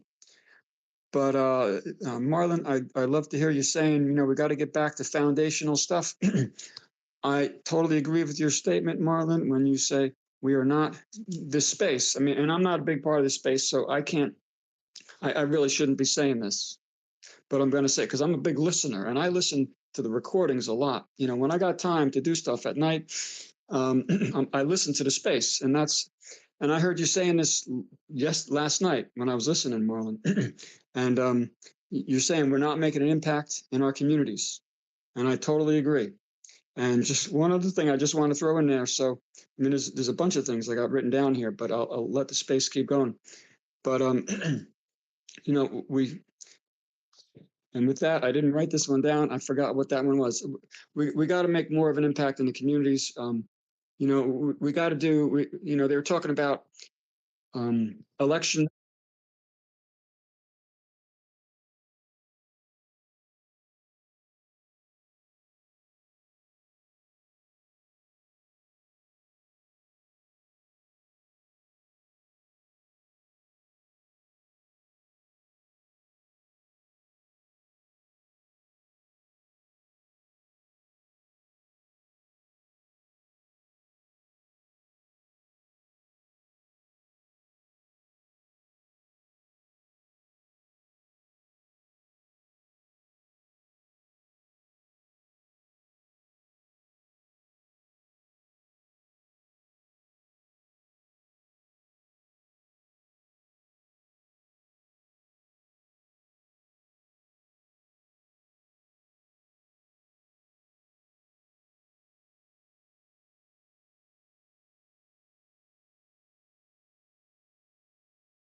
distance between me and them, especially the real criminals that poisoned us.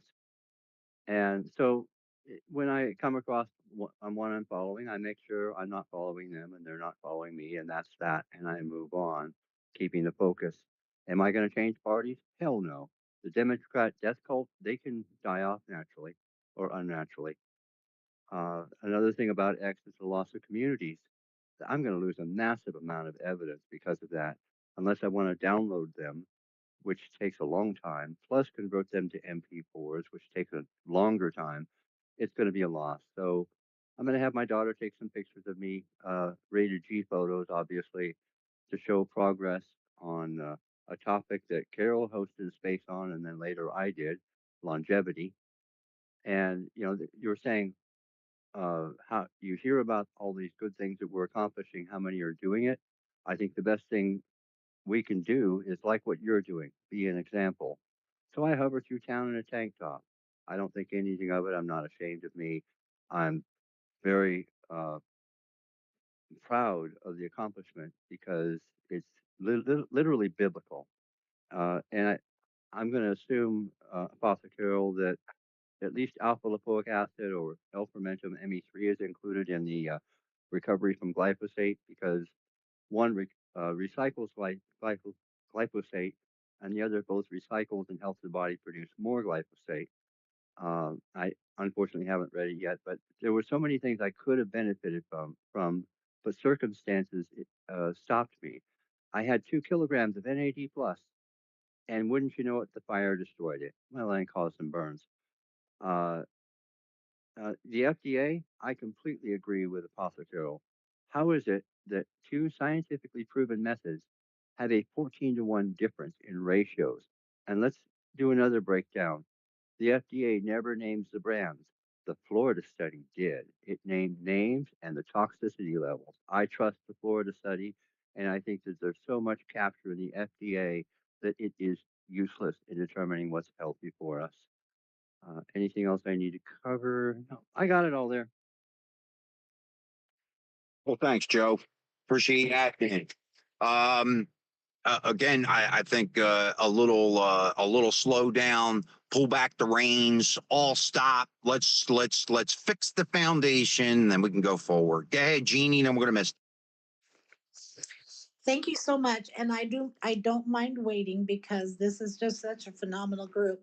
I just wanted to say that we don't have anything to worry about because I am a big believer that God brings us all together when the timing is right. And I have to say that my dear sweet Lindsay, I've adopted her because when she first came on, she had softball pictures, and both of my daughters are softball players. So I am Lindsay's adoptive mother. And I just wanted to let everybody know that that's my role, and I love her dearly, and I will support her in any and everything that she does. I think that the biggest thing that we can do, each and every single one of us, is to find your passion. What brings you the most joy? Go do that. And we will support each other along the way to keep each other motivated and inspired and understand that we are not alone. So do you go prosper. I just think you guys are awesome. And that's the reason why I'm here every morning. Thanks for coming in and support, Jeannie. And you've been an OG, you've been around a long time, and for me, I just need to do this for myself. Be able to get back in the thorn of and in the sides of my political figures there. No matter what the suppression is. So again, we're not walking away here. We're just kind of retooling. So I'm ready for it, and I think I'll be more effective. Go ahead, Misty, and then we'll go to Adam. Time take back. Thank you so much, Marlon. I was going to say, I volunteered and I got involved and got elected to be district director in my GOP, and then was handed a workplace harassment injunction without a complaint after winning my election 2-1, within 5 minutes, actually, had a lot of rights of my own and of the 3 cities that voted that night. Our office was shut down. There was a whole big uproar. But what I'm trying to say is if you are going through and being PC man, if there's any kind of blocked walls or the uniparty wants to run it instead of moving forward and advancing grassroots and going more Democrat than grassroots way, contact me. I'm now actually part of ASRA, which is Arizona Republican Association. There's other clubs you can become. A lot of people don't know you can be an honorary member of the Young Republicans, and maybe if you're, older, you can be an honorary member and help them, guide them, and because knowledge is power and experience is power. So I'm just saying, there's so many options to get involved. You can use your libraries. Your libraries can be rented for $20 an hour. It gives you space. It gives you parking. It gives you air conditioning. You can hold a space. You can do town hall meetings. I'm going to be working with the candidate that I helped get signatures for to qualify to be a state representative, Caroline Stricker. We're going to do God, country, God and country. We need to bring Christian voters who aren't voting, get them active, have them come do praise and worship with us, but also talk about what we need to deal with in the community, what they are thinking about, and get them more active in voting. You've got to look at your numbers, primaries. We only had 7,000 total votes in our last primary out of 70,000 people. So, that's 1/10 of people voting. They did change the election dates. You also, if you have election date changes, make sure your constituents and residents, family members, everyone knows the new changed voting days. Have your candidates mention the voting days. Vote for me on this day in May or July. Or, in Arizona, the primary day is July 21st.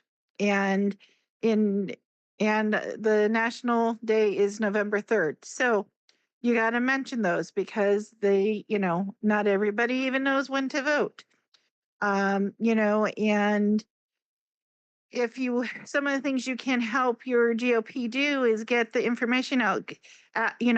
Say, where do you have information on the initiatives that are on the ballot? Do you have the bills that they're trying to get through?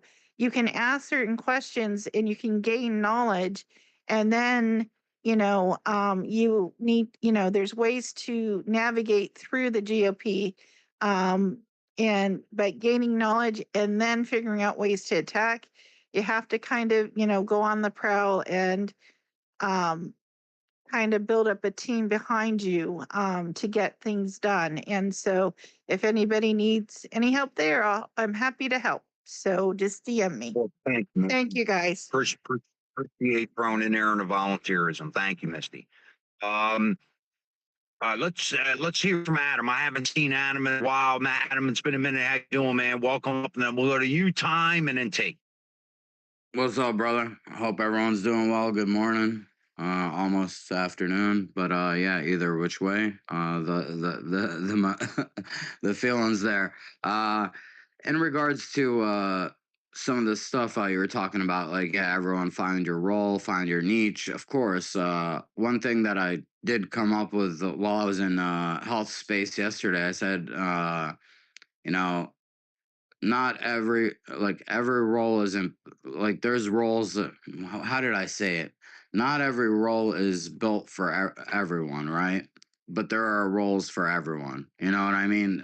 Essentially, like, some roles are not built for you. Like, everybody's different. You know what I mean? You all got your special talents, you got your special capabilities, your knowledge, whatever.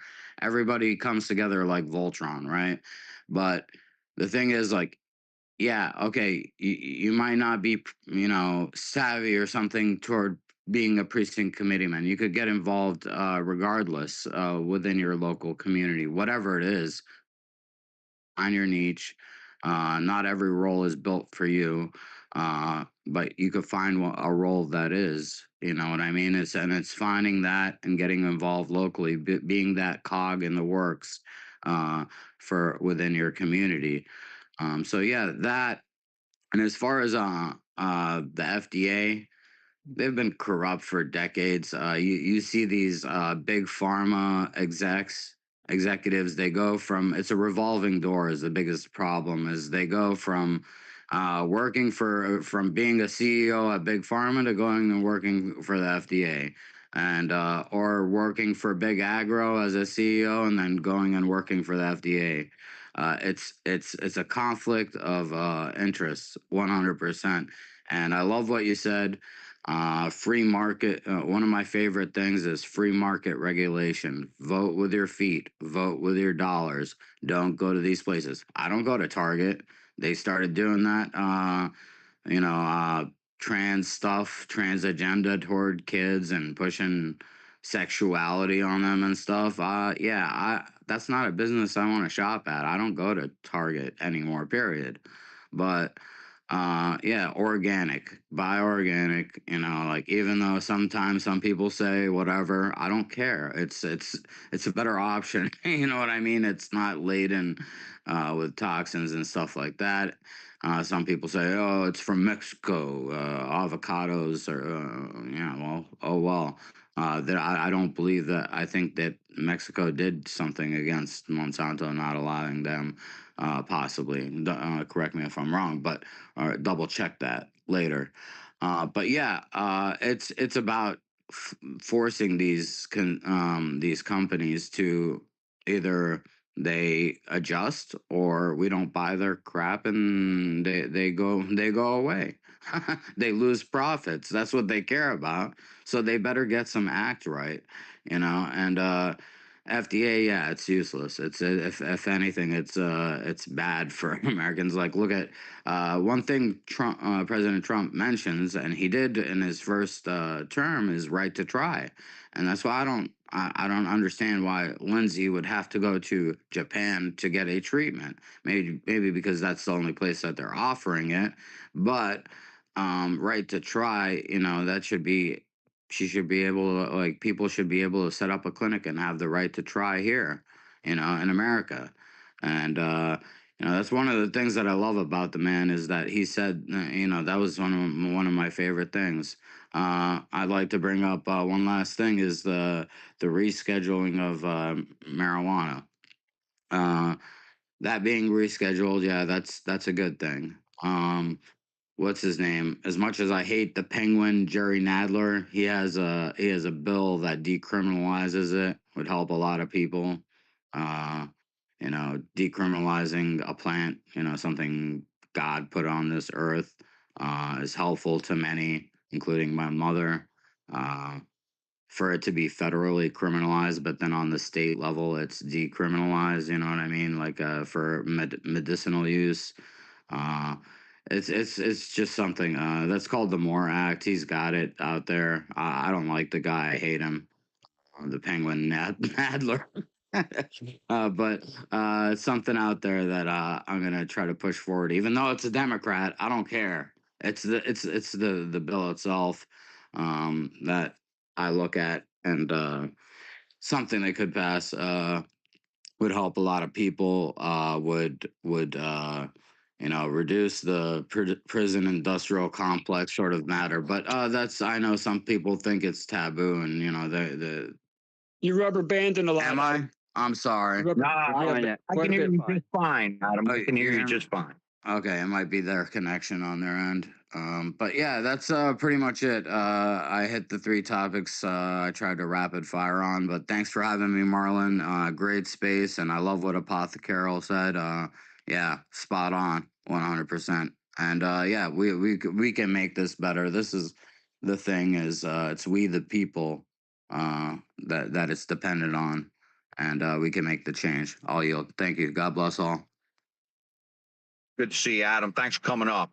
And getting back to some of the foundational things, I feel and I know in my bones that we need to do this. Let's go to Time. Time, go ahead, and then we'll go to Carol. Take back. Yeah, good morning. I haven't been here long, but the short time that I have been here, unfortunately, I have not heard one person point to any constitutional mandate created by our forefathers for anything. And that's depressing to me because we are absolutely trained to believe that elections solve civil rights issues. We are trained to believe that an election is how we fix our government, who is acting unlawful. That is not what any constitution says. Elections are designed to replace servants, period. When servants act unlawfully, we don't have to wait, or we should not wait until an election to take care of the business. That's what our grand juries are for, and that's what our lawful assemblies are for. The Declaration of Independence literally tells us when the people assemble, they have a right to alter, reform, or abolish their government the way they seem most conducive to their well being. Why are we waiting till elections to alter, reform, or abolish government? Why are we waiting for elections to instruct our representatives? And that word instruct is a right expressed in almost every state constitution.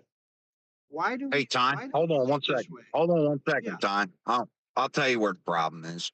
The problem is the contributing people coming up and going to stand up there with you. The problem is, Republicans are lazy and unmotivated. So to get 15 or 20 people to go into your county and voice your grievance against your county or even your state legislature is almost impossible to do. Time. So we either need to get out of our way. We either need to get out of our way, or we need to have people step in on a local and actually show them the way. So, and this is all part. This is all part of what this space has been about since the very beginning. Time, right? And this is even to the point. This is even to the point is why I need to pull back and reconcentrate on my local. There you go. So even at your local, we don't have to depend on our representatives to do what the Declaration of Independence says or what the constitutions give us the duty to do. We don't have to wait on anyone that holds an elective office to tell us that we're good to go. We can now move forward with our assembly if we do it a certain way. That's not up to them because we may be considering abolishing or altering their very office. So it makes no sense that we have to look at a statute or something the legislature created before we finish our assembly and make declarations or enactments by people. Our forefathers did not operate this way. And here we are, we're so focused on the next election, we're not looking at the text of constitutions. And our Supreme Court, both state and federal, are just crushing it right now. They are literally only accepting language that is accurate, that is textually accurate, if you want to win in their court. It is amazing what's happening right now, and the majority of people in spaces they don't have they have no clue what their courts are trying to tell them to do. We're still stuck in this political idea that we must elect a representative to fix things. It is never going to happen, folks. You have to stop that mindset.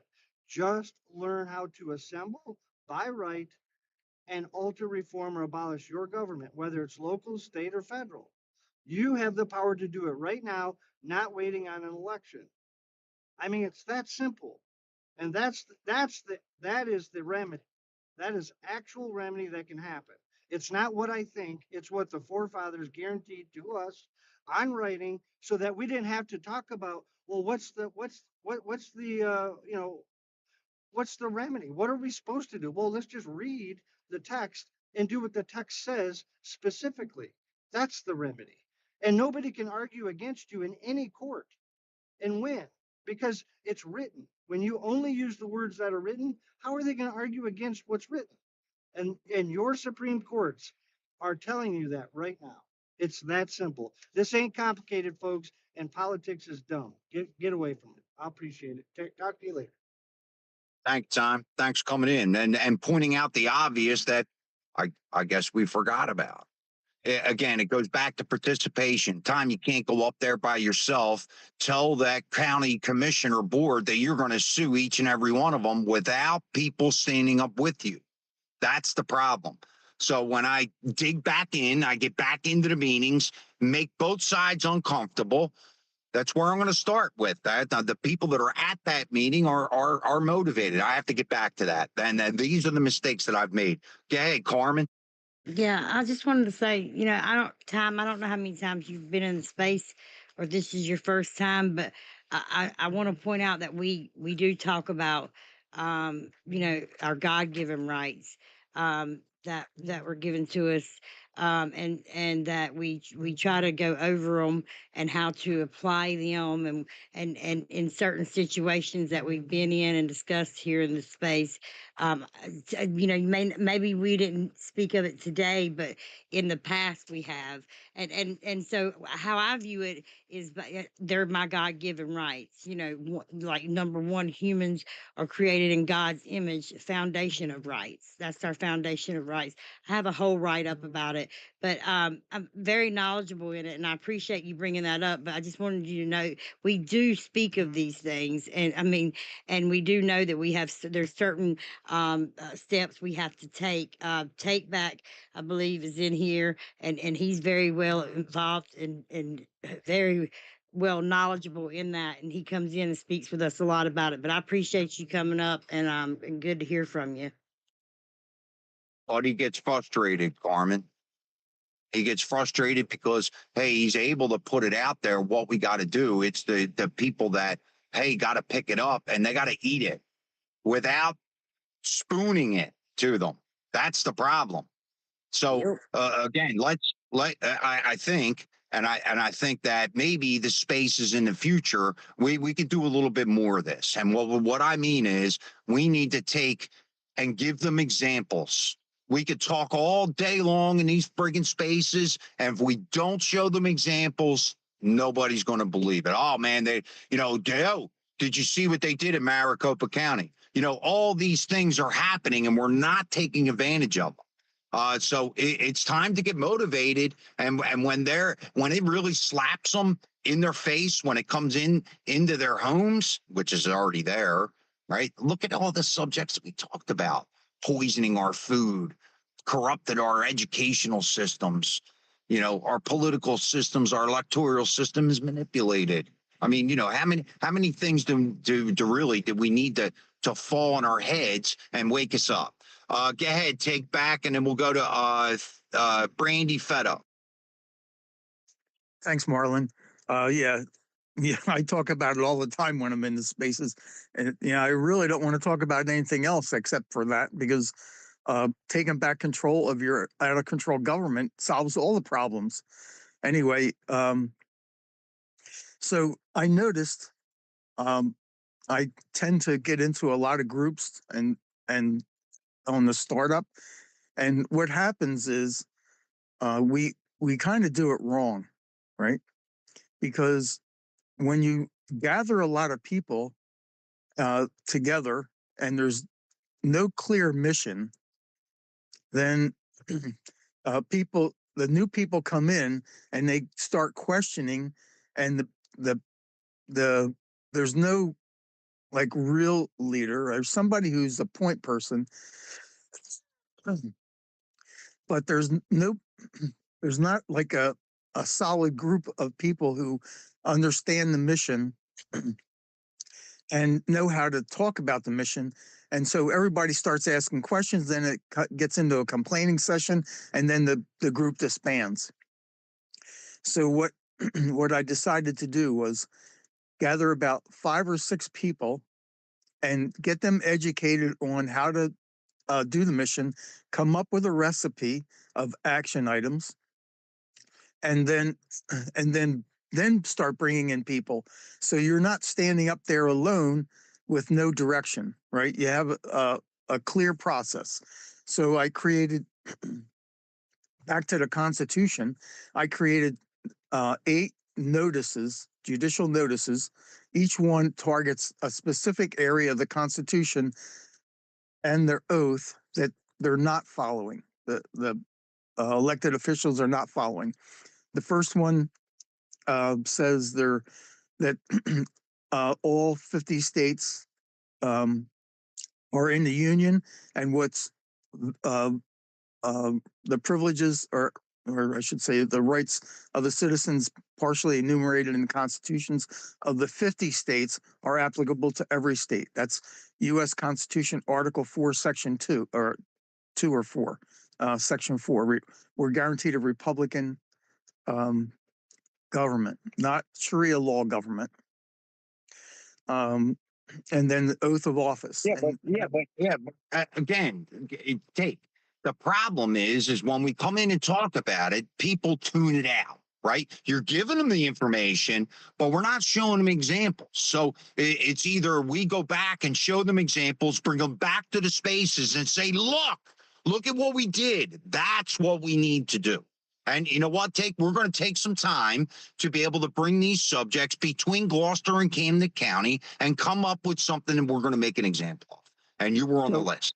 So let's, I do have the 8 notices, and if we get a small group of people to understand it, when you bring new people in, then it's not just one person up there standing there trying to organize.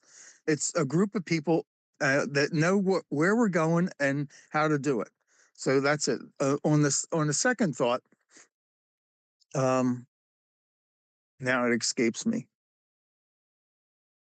But anyway, all right, I'll put my hand up if I remember my second thought. I yield. All right. Well, again, I'm not. I'm to the point where I'm not being effective enough. I got to retool to go back in, and I got to do this to make it clear in my own head. Brandy, go ahead, and we're gonna fed up.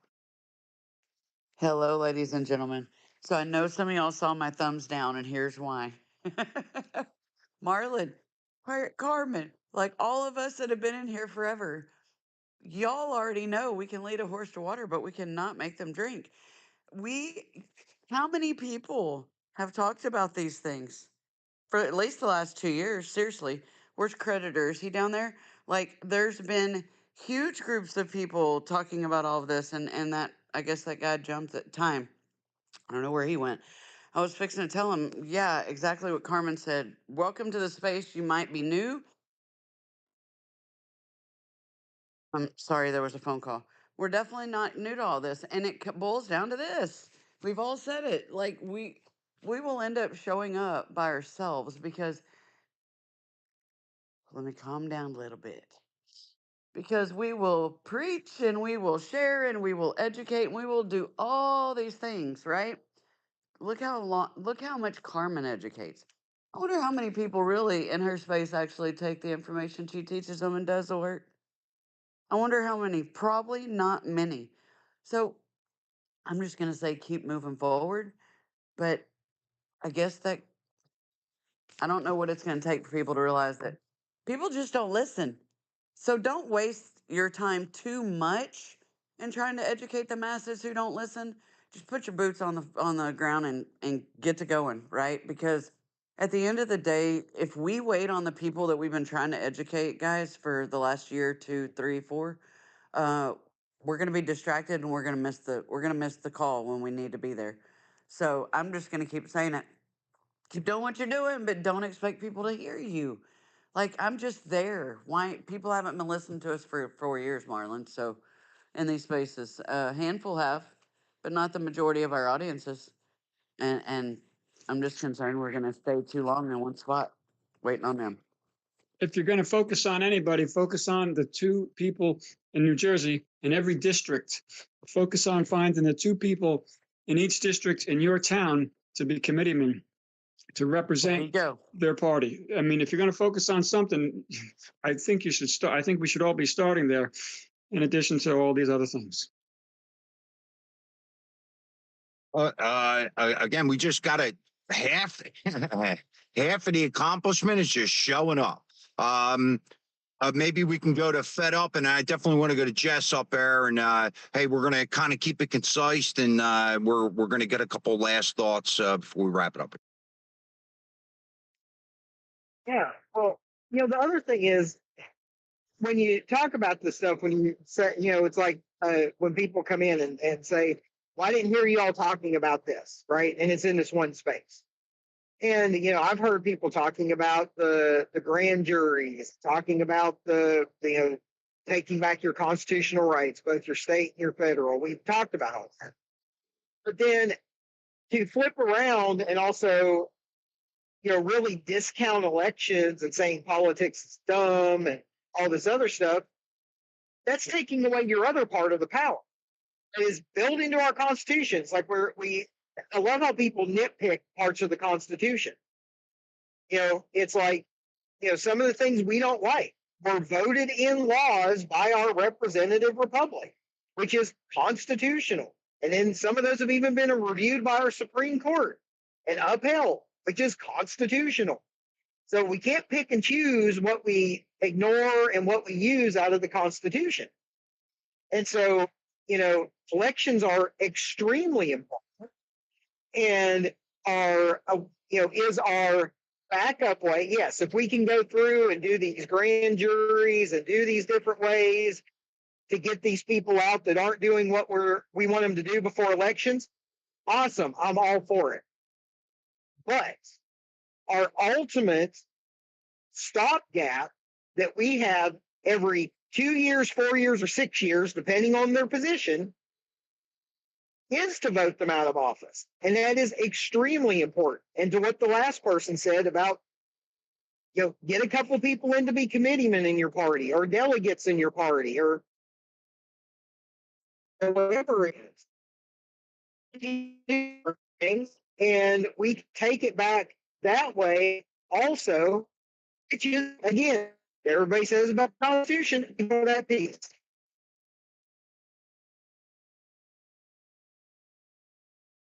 Well, you know what, Fed Up? I think it's time for us to come up with different ways. And if we don't come up with different ways, then we're just pissing in the wind, dude. Though I've been down this route. I think the problem is, and we're going to go to you, Jess. The problem is at the end of the day, just like the Save America Act, right? You can't get 10% of those Democrats to cross the line to actually put this and vote on this through the filibuster process. Right. And they keep calling out John Fetterman because I think he's making a stand for America, what he's doing. But we need 10 of those. Right. No, what we're missing is we haven't learned how to get that other side to vote, even though we're Republicans or independents. That's what we're missing. We don't know how to put political pressure on the other side. And that's what I aim to do. That's been part of my process the whole entire time here, because I am not that ultra MAGA Republican standing up here, much more liberal. I support President Trump. I am a conservative through and through. Do I like the processes in my own GOP? No, I don't. And I know that the problems there, and it's the infection of money and the unions that came in and enriching these political PACs. I mean, this is how it's done. Abstaining from votes, dude. I've experienced every bit of it. So me talking on Spaces every day, I should be taking some of this energy and attacking it again. Right? I need to become a thorn in these people's side again. They all know me, and once I start going back, because I've laxed. This is where I've made the mistake. Let's go to Jess. Jess, how you doing, man? Welcome in. What's up, Marlon? Always like what you do. So look, guys, we'll keep it real simple here. In the Texas primary, the Republican primary in Texas in 2024 here, guess how much of the population, now keep in mind, it's a red state, the Republican primary is going to probably determine the winner of the election. Guess how much of the population that's eligible to vote voted? 11% of registered voters. In Ohio, which is now also a solid red state, it's 13%. In Florida, it's 6.5%. So you have a very tiny number of people that get involved. And what Marlon is saying is exactly correct. If you want to make a difference, there's nothing wrong with coming on Spaces. I've found that Spaces, even though the dang thing is glitchy, as an old DOS computer. Spaces is full of really smart people because who else wants to sit around and listen to a bunch of old dudes talk about politics and be part of that sometimes, and gals? You know, this is like, but you got to understand, you're the 1% of the 1%. I've run a lot of races, okay? And I've been in local office and I've lost a race for state legislature, and I've been involved in this stuff.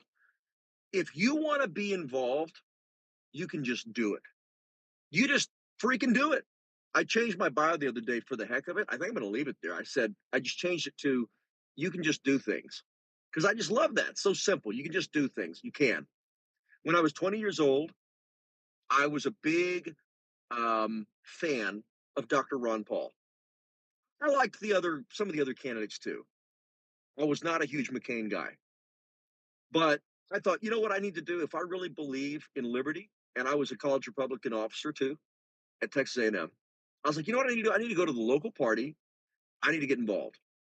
So I remember I went to the precinct convention, and the precinct conventions at that time, they were posted on a piece of paper. You had to really look for it.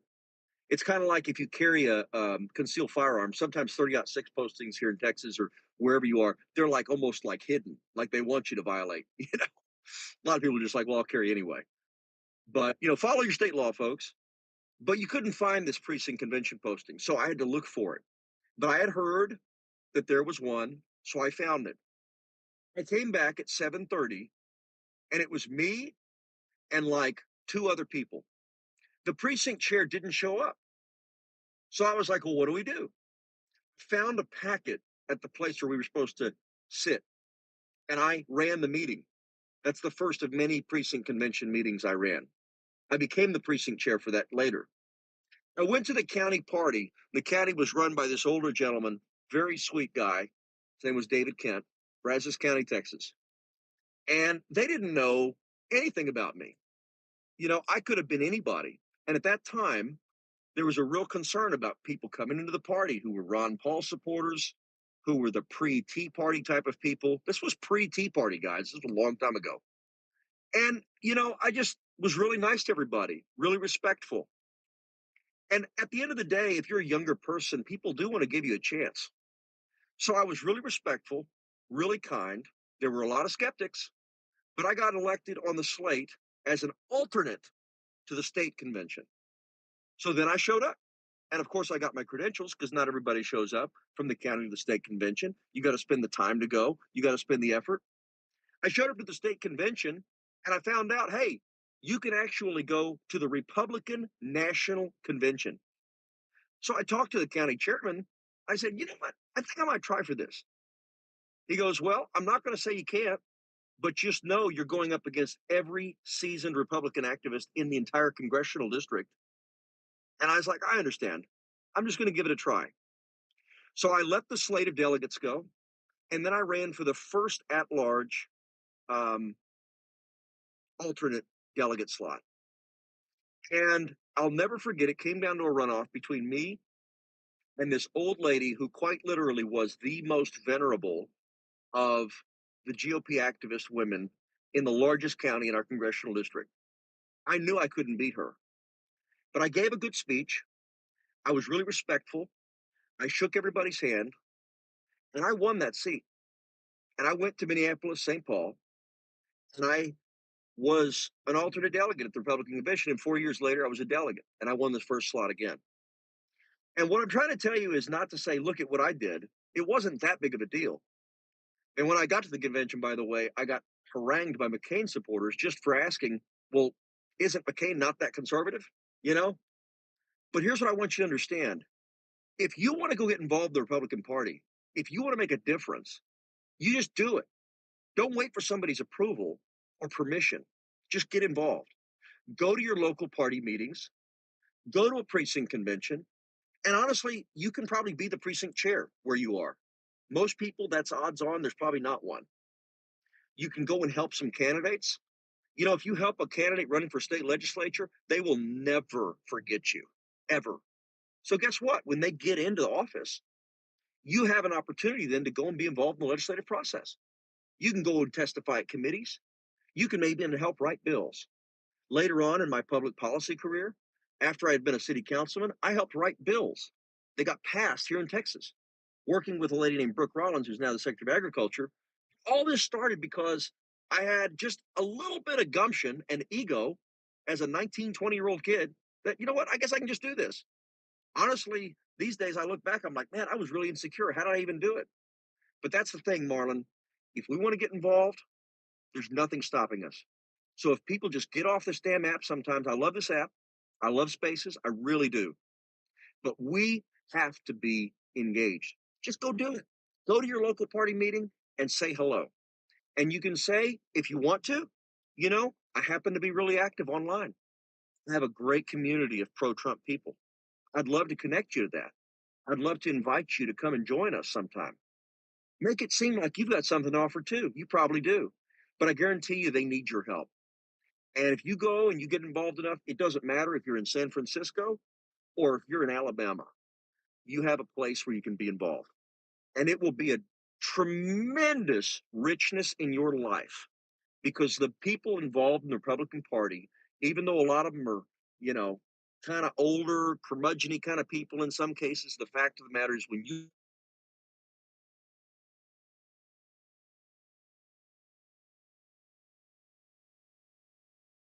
curmudgeon-y kind of people in some cases, the fact of the matter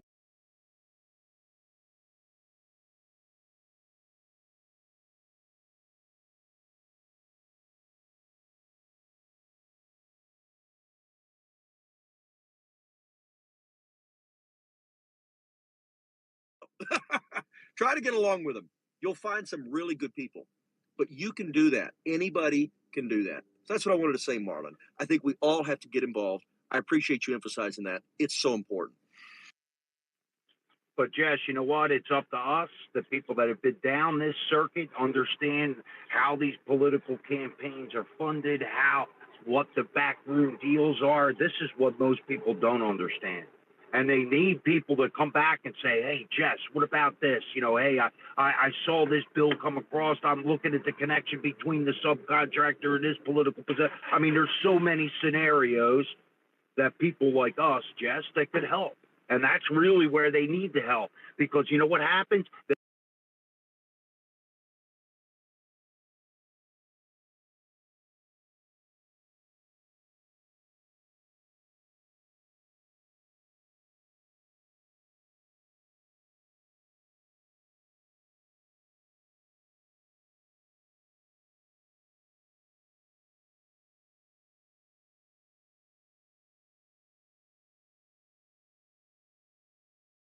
Not win elections. Thank you, Adam. Adam's a good dude too down there with the thumbs up. You cannot win elections if everybody has to agree with everything. We are a movement necessarily of ideological diversity. There's going to be people that disagree with us within the Republican Party, the MAGA, the America First, whatever you want to call it on the right.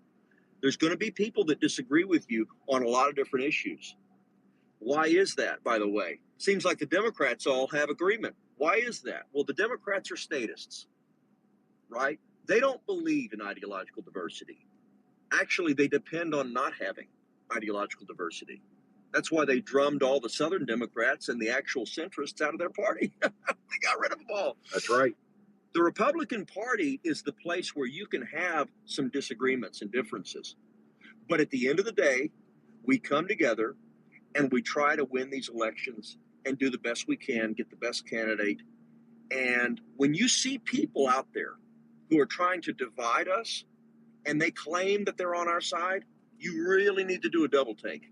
Because if they really cared, then they wouldn't be doing the dirty work of the Democrats and the Qataris and, oh, well, whoops, I could start going down that whole thing.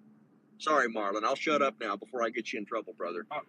Nah, dude, listen. That's why I came onto the app 4 years ago, to be able to expose some of those techniques in our local.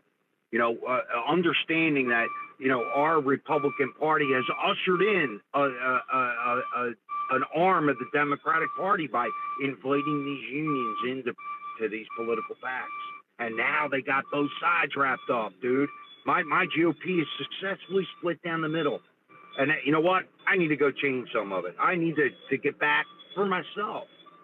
And then maybe I can have some more stability to come back onto the platform and hey, I was right. Let's expose this part. So we'll see. We'll see. Thanks for coming up, Jess. And hey, I know we got some hands. Hey, I want to roll through. And Sunlight, I'm going to give you the last moment there. And then, hey, we're going to get some last thoughts. So go ahead, Time. I know you want to respond. We'll go to Take Back Adam, Sunlight. I'll be super quick, and if Jess would be kind enough to interact with me, I'd like to show something. Jess, if you were to win that election and take office, and I was in your district, and I decided I wanted you to do something, I wanted you to pass legislation, and I wrote you a paper instructing you to do so, are you at liberty to ignore my instruction?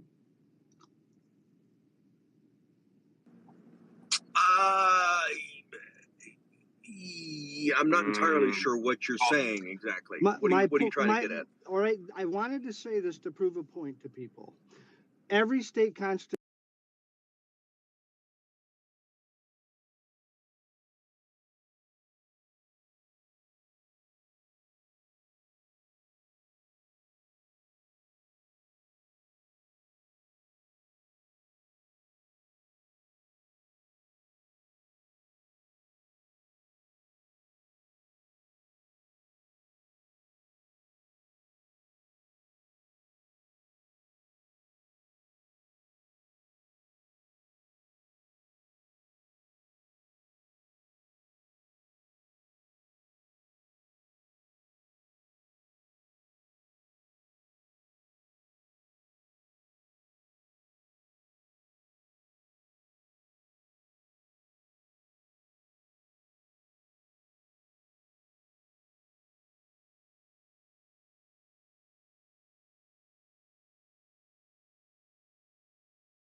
legislation, and that is fundamentally wrong.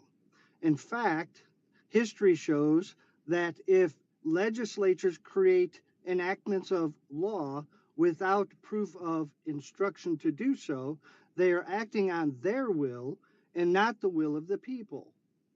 Alex de Tocqueville showed us this early on in our American history. And your Supreme Court is pointing to Alex de Tocqueville a lot lately in their opinions. And I'll leave it right there, folks. But I wanted to show that picture. I wanted to paint that picture that most people in this country, including those that have made it to office, do not recognize their state constitution or understand it in precision, but yet they swear an oath to uphold it. And part of that constitution is a Bill of Rights in your state that protect you from legislative interference. I'm telling you, folks, if you don't know the law and you think your people that you're voting in do, you're sadly mistaken, and that's why you suffer. Y'all have a great day. Well, thanks, Tom. And listen, hey, it's not so much the information. Sometimes it's the delivery, right? So we have to be conscious of the people that have looked at that example. And I want to get Jess to respond. Sorry, Jess, I don't know what happened, man. Does You this bounced work? out. Oh, I'll tell you what happened is I drove into an area that's got crap T-Mobile. Does this sound okay? I mean, can you hear me? Yep, At that least sounds comprehend. good, Jess. Go ahead, man. All right. I went on LTE too. Okay. So without getting into too much detail, basically nobody has the right to expect that their idea is going to be drafted into something. That is just not feasible. However, I do believe, and I think that most states preserve and protect some idea of this, although not very well in some cases, that you have the right to access your representatives. That does not mean that you have the right to sit down with and spend endless amount of time with them. Because in Texas here, we have The 200,000 word people in is a legislative instruction, district. not spend time. The word is instruction, not spend time. This is how Well, so politicians get you. This is how they get you away. Let him They answer, get you Don. away Well, from let me Let ask. him the answer. Constitution. Time. Yeah, look. When we're talking over top of each other, nothing is. I can't hear it. The recording is distorted. Go ahead, Jess, and then we'll get you to respond real quick. Time and guys, we are kind of down to the end of it. We've got a couple more hands to go through here. Well, let me just ask this quick question before are you suggesting that basically anybody can file legislation through the representative? Is that what you're saying? I'm saying the state constitutions literally express and make it mandatory that the people have a right to instruct their representatives. Right. The word is not, Right. but here's the distinction. It's been screwed up by politicians trying to add or take away language of the Constitution by saying, oh, you have a right to spend a little time with me, but you don't have the right to tell me what to do. But that's not what the Constitution literally says. And your Supreme Court, even in Texas and throughout the country, is stopping this nonsense. They are showing you that the text, the literal text of constitutions must be obeyed and not the interpretation thereof.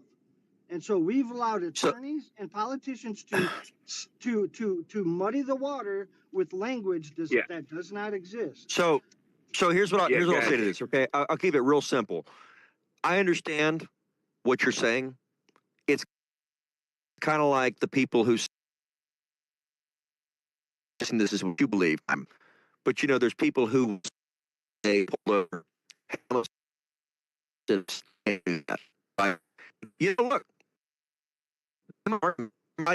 there might be certain constitutional arguments, but the thing about it is that, you know, I understand what you're saying, but the way this thing has worked from the beginning, including in the earliest days of the Republic, and in the Constitutional Convention, the notes are clear.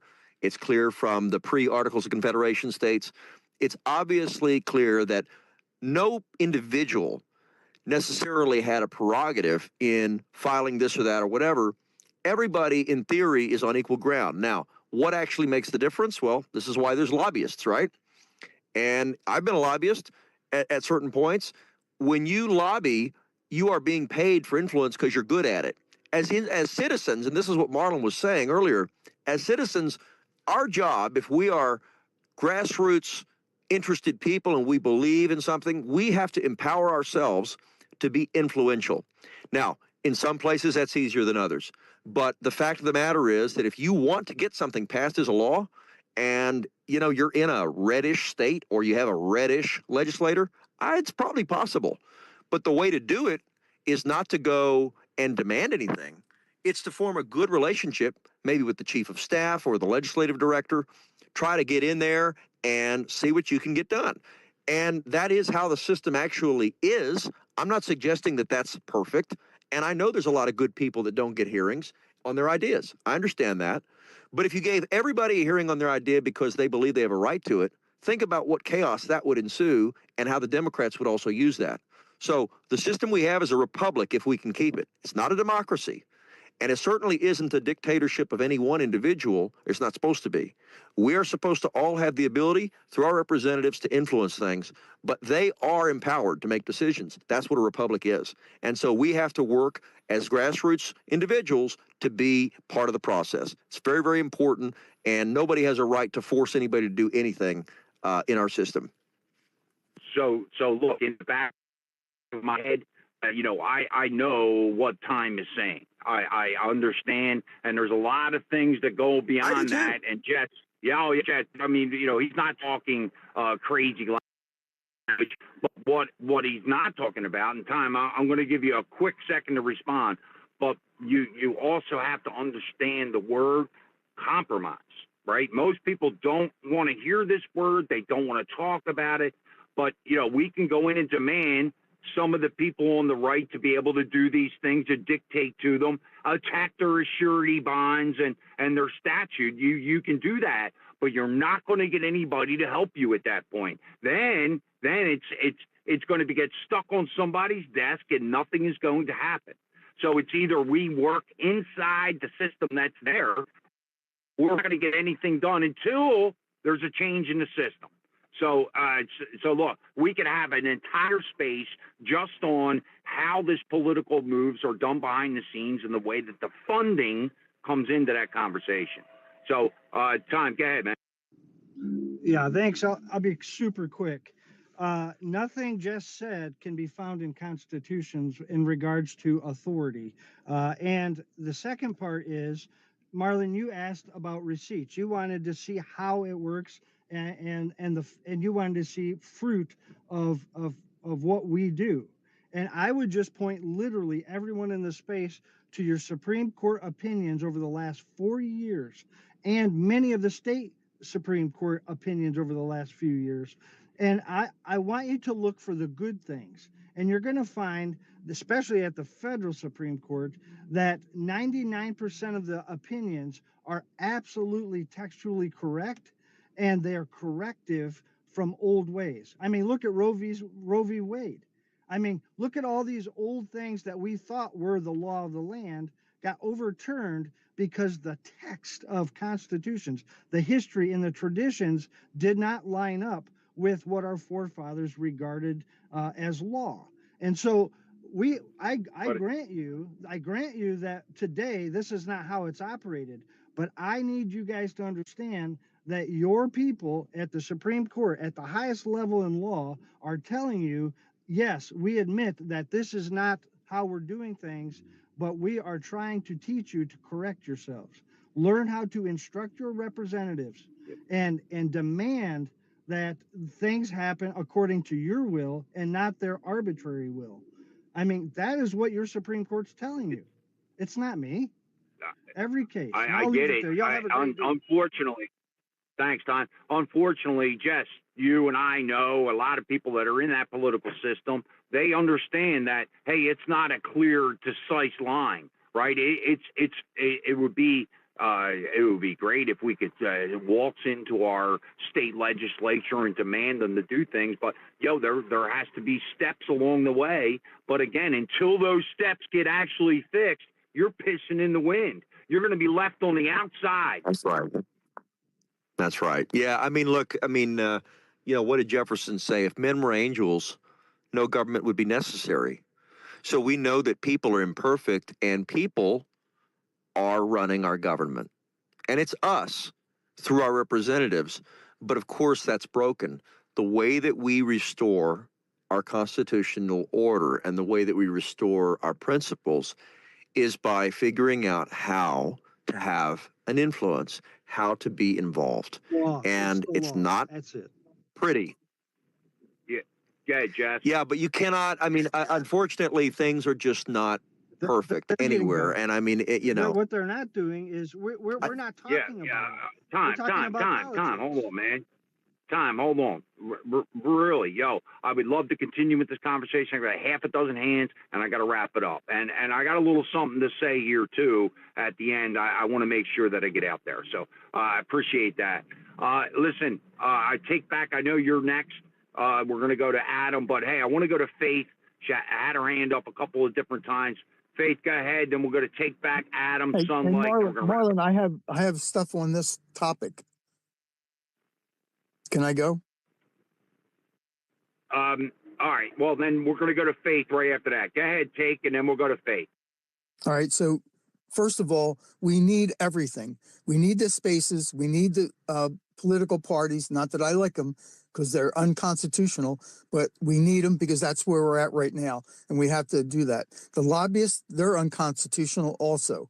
Time is right. Thank you for coming up here and confirming all the things. Did he leave? No, he left. But all the things he's saying are true, right? And we have to instruct our representatives to uphold the Constitution. If they're doing something that's against the Constitution, we're to instruct them not to do it, or we remove them. So we need it all. The legislation is I pulled out the 1777 where the people instructed their legislative to William Schaefer to remove 2 people from the militia, and they did it. That's how we're doing it. That was 1777, right after the revolution. So this is what we have to do. And if you want to take back control of your out of control government, we have to get involved in the political parties because that's where we're at. But we also have to instruct them on it's supposed to be up to the people's will, not the people created the government. The government didn't create the people. So we have to instruct them. He's exactly right. We should take more time and to listen to him, and we should have a space on it. I yield. Unfortunately, the system is going to lock you out. You're not going to get anything done. We have to sift through But we both don't have sides. to. We don't have to work within the system. Yeah, you don't have to work.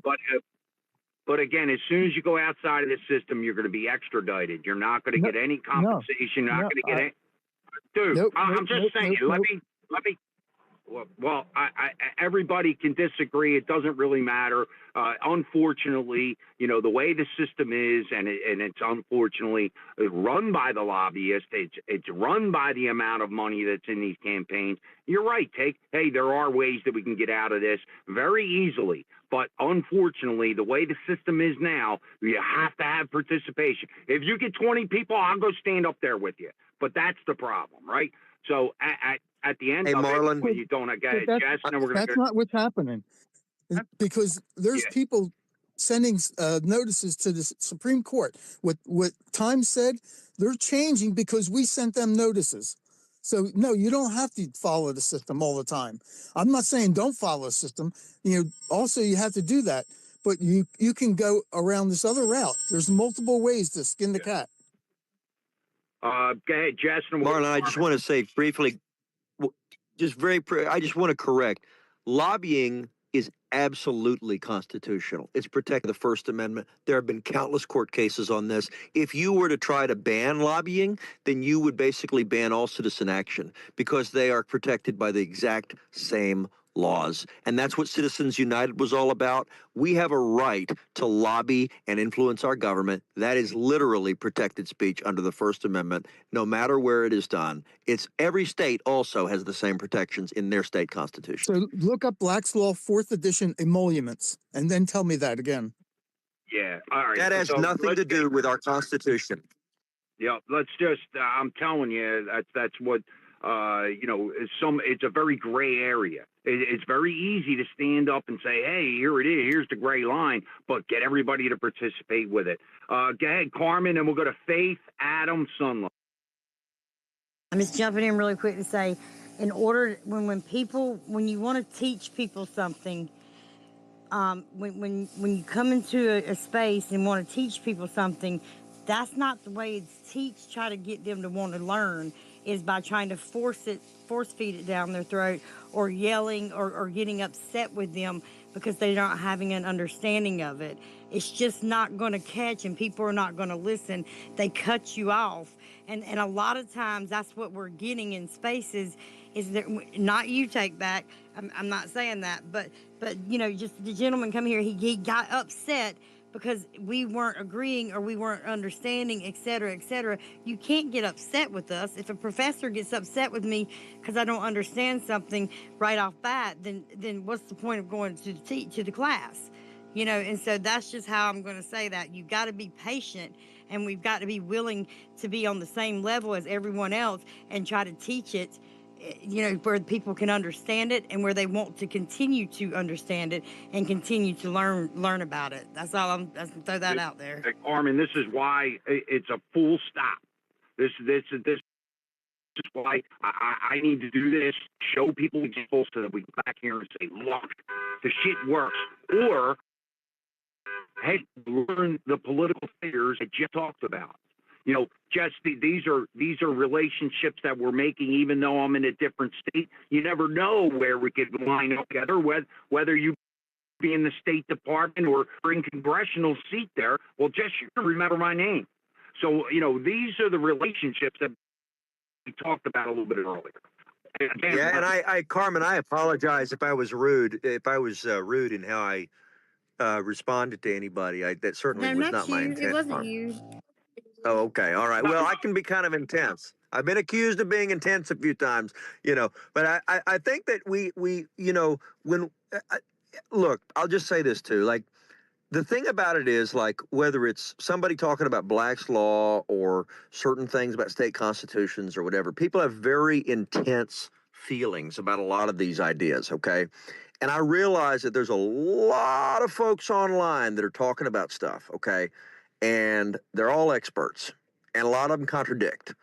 I think what's important is that when we feel like something is the case, even if we feel strongly that it's the case, you know, if we really know the truth and we trust ourselves as people of God, it's always okay to step back a little bit in ourselves and look at what other people have to say, right? I have never seen my beliefs change just because I've read something a liberal has said, you know, or because I've read something a conservative that I don't agree with on something has said. Okay. I have found that I understand whatever it is better, or those people better, or why they say that. So I think that that is a challenge for all of us. And the reason I said maybe it was me is I'm as guilty as anybody of running over people, because my ADHD, man, I could talk forever. But I think this is a challenge for all of us. We all have to be willing to listen. Carmen and Marlon, Bill, you guys do a fantastic job of listening. I know Adam does when he gets involved in these spaces. And I respect what these guys have to say. I think we all have to recognize that, hey, we are a big tent. You know, freedom is a big tent, man. And we're not going to agree on everything.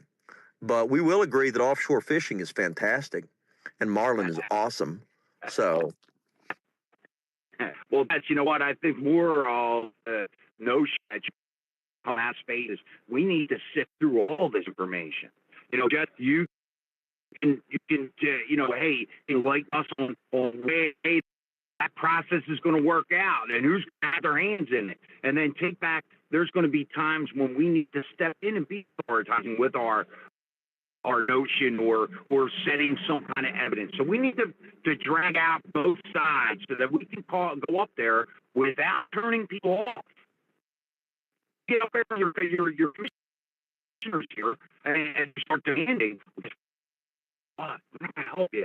And the only way we're going to help you, got 15 or 20 people standing to support what you're doing.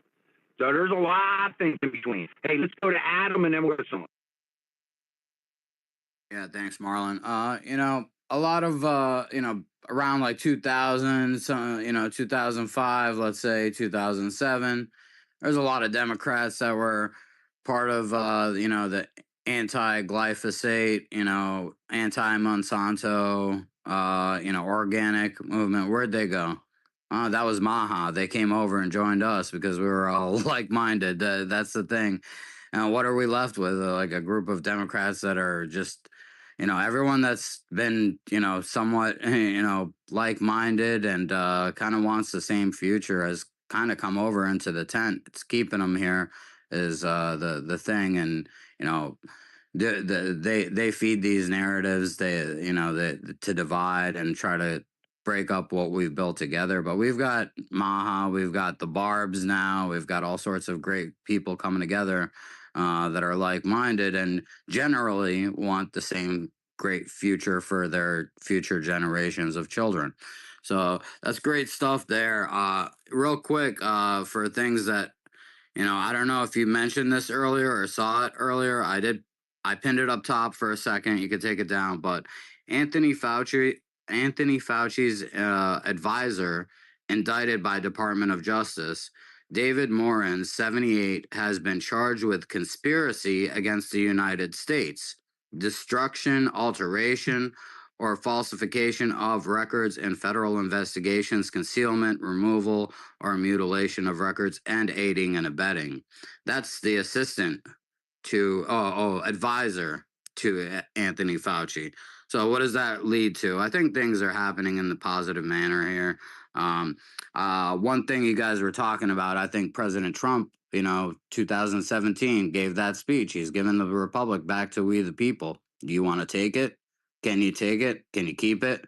It's that's one of the things. It's a constitutional republic if you could keep it.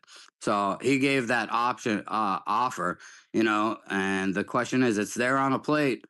Get out there and grab it. That's the one thing, and I think that's what he's waiting on, is for people to do that, so we could, abolish this monstrosity that it's become, the federal government, and not completely abolish it, but abolish it in the manner that it could be reconstructed in a proper manner with the treasury handling monetary minting and so on and so forth, and all the great stuff, right to try, this FDA cabal that has entrenched with the big pharma, big agro, all the above, reform in the prison systems, and proper reform, putting violent criminals and making sure that they pay the penalty, and then helping people that need help would be a good way.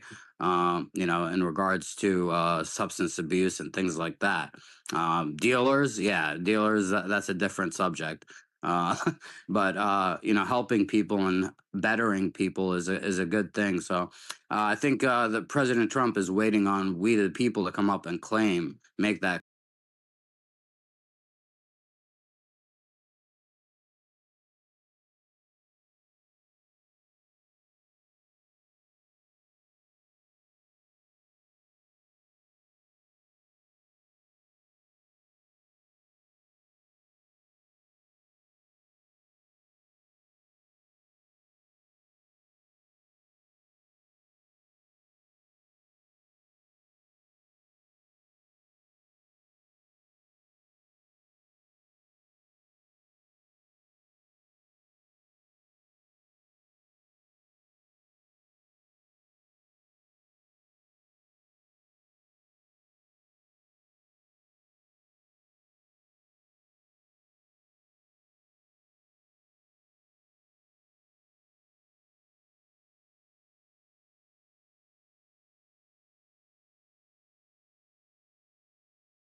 for all this time. In underneath of their skin so that they cringe when I walk in there. Now, what the difference is between 4 years ago and today is that, hey, we have a support of an online community on X. It's a very powerful thing. It's much more powerful than we know. I think that maybe what we can do, and especially with the Average View crew and the people that have been exposed to that idea, we need to take that and we need to work at it at our local level. And when I start walking into the meetings and they realize that, number one, we have an ex-Twitter community behind us and anything that they say can be shouted out on X really quick. You know, I think we need to refortify and reforge our tools and our weapons, because that's what I'm about to do. That's what I want to do. And I think knowing that I have support of people online, of across the great nation here. I mean, I'm an American. I want to utilize the tools that we all built, because we did. We all built it. Let's go attack it at a local end, and let's make a national impact. We'll see. Get Adam. Yeah, I'll keep it real quick. Speaking of communities, X communities are going away. So start setting up DM groups with people that you've met. So this is a meeting place and a networking place. And then you go out in the real world and apply what you've learned 100%. So I say start setting up those DM groups like you have America X Live. You know, make sure you have an America X Live DM group that everybody could communicate in, post spaces. Anybody has a question, they got an issue they're running into, their precinct, their school board, whatever. You could punch it in there. Hopefully somebody replies. It might be better than the communities because, you know, with these group chats, who knows? Because people go, you know, join these communities on X and, you know, just post to them and nobody really sees the post here and there, you know. So this might be why Elon's doing this. But I know some people are heartbroken by it because, you know, people have put so much effort into these community groups. But perhaps the group chats might be more utilized and paid attention to compared to you know, the community groups that they had set up. So just prepare for that. Start setting up. Take everybody that's in your America X Live, anybody that has a community out there, Rhino Removal, whatever the heck it is, America Mission. We're setting up DM group chats with all the people from that community. I think it is limited to 350, but they should expand that just so we could continue building these communities out where we can interact, ask each other questions, and learn from each other and continue. Yeah, so just a little heads up on that. Wanted to throw that out there since you did bring up communities. And yeah, take what you've learned and apply it in the real world. 100%. I'll yield. Thanks, Marlon. Great space, great conversation as usual, and definitely share this space out if you haven't already. Somebody could listen to it later, like someone was saying. They listen to it at night because they enjoy it. So definitely get it out there. Thank you. Well, thanks, Adam. And you know, again, hey, you know, we build our X community. I don't think anybody's going to forget. You know, Marlon's in the back scenes here, and maybe I won't be here for a couple of weeks, but you know, I think that hey, we've grown enough respect out of the people that have come in and joined these spaces for all this time. You know, they're not going to forget you. Let's just revamp our tools. Let's get a foundation in everybody's life behind us. This is just what I need to do, and I'm ready to do it. I'm ready to tackle again.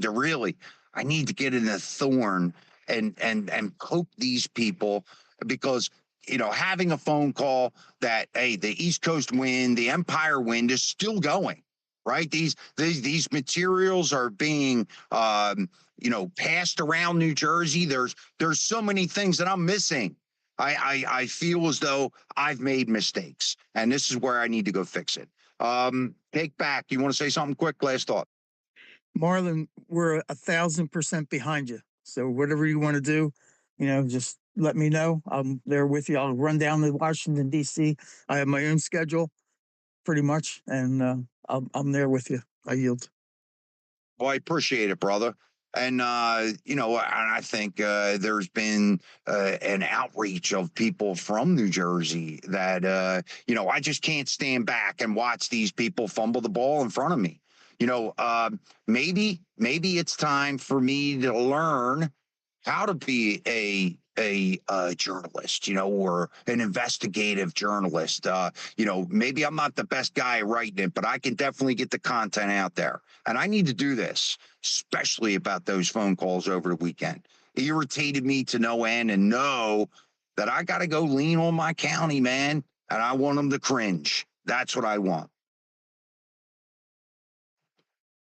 And when you start talking about an X community behind it, illustrations, journalists, they get scared.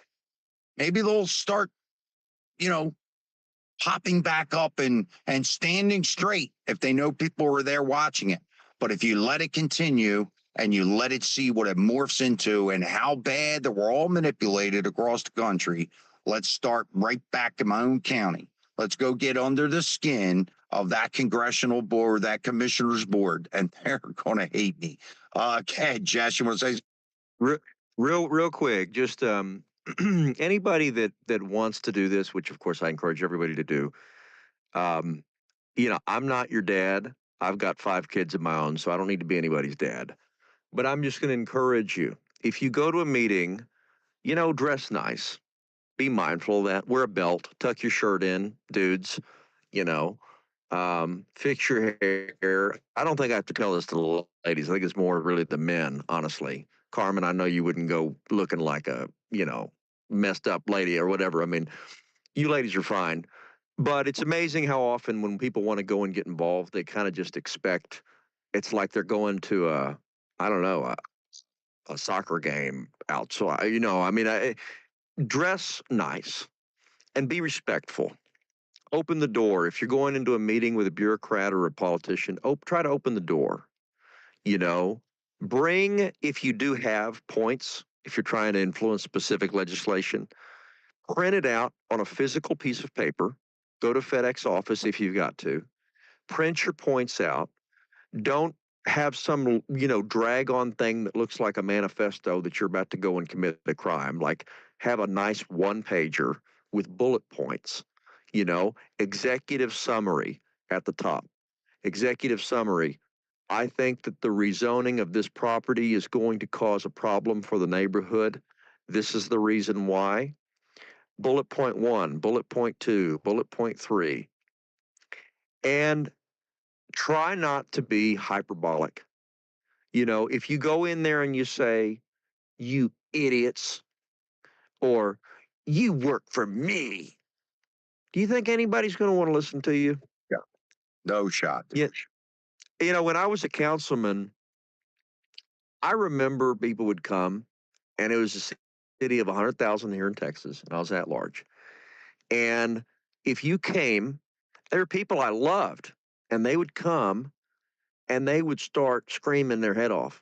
And I remember one issue, there was an annexation that I was very much opposed to. Later, I got a law passed in the whole state about it. But these guys were so jerky and so rude.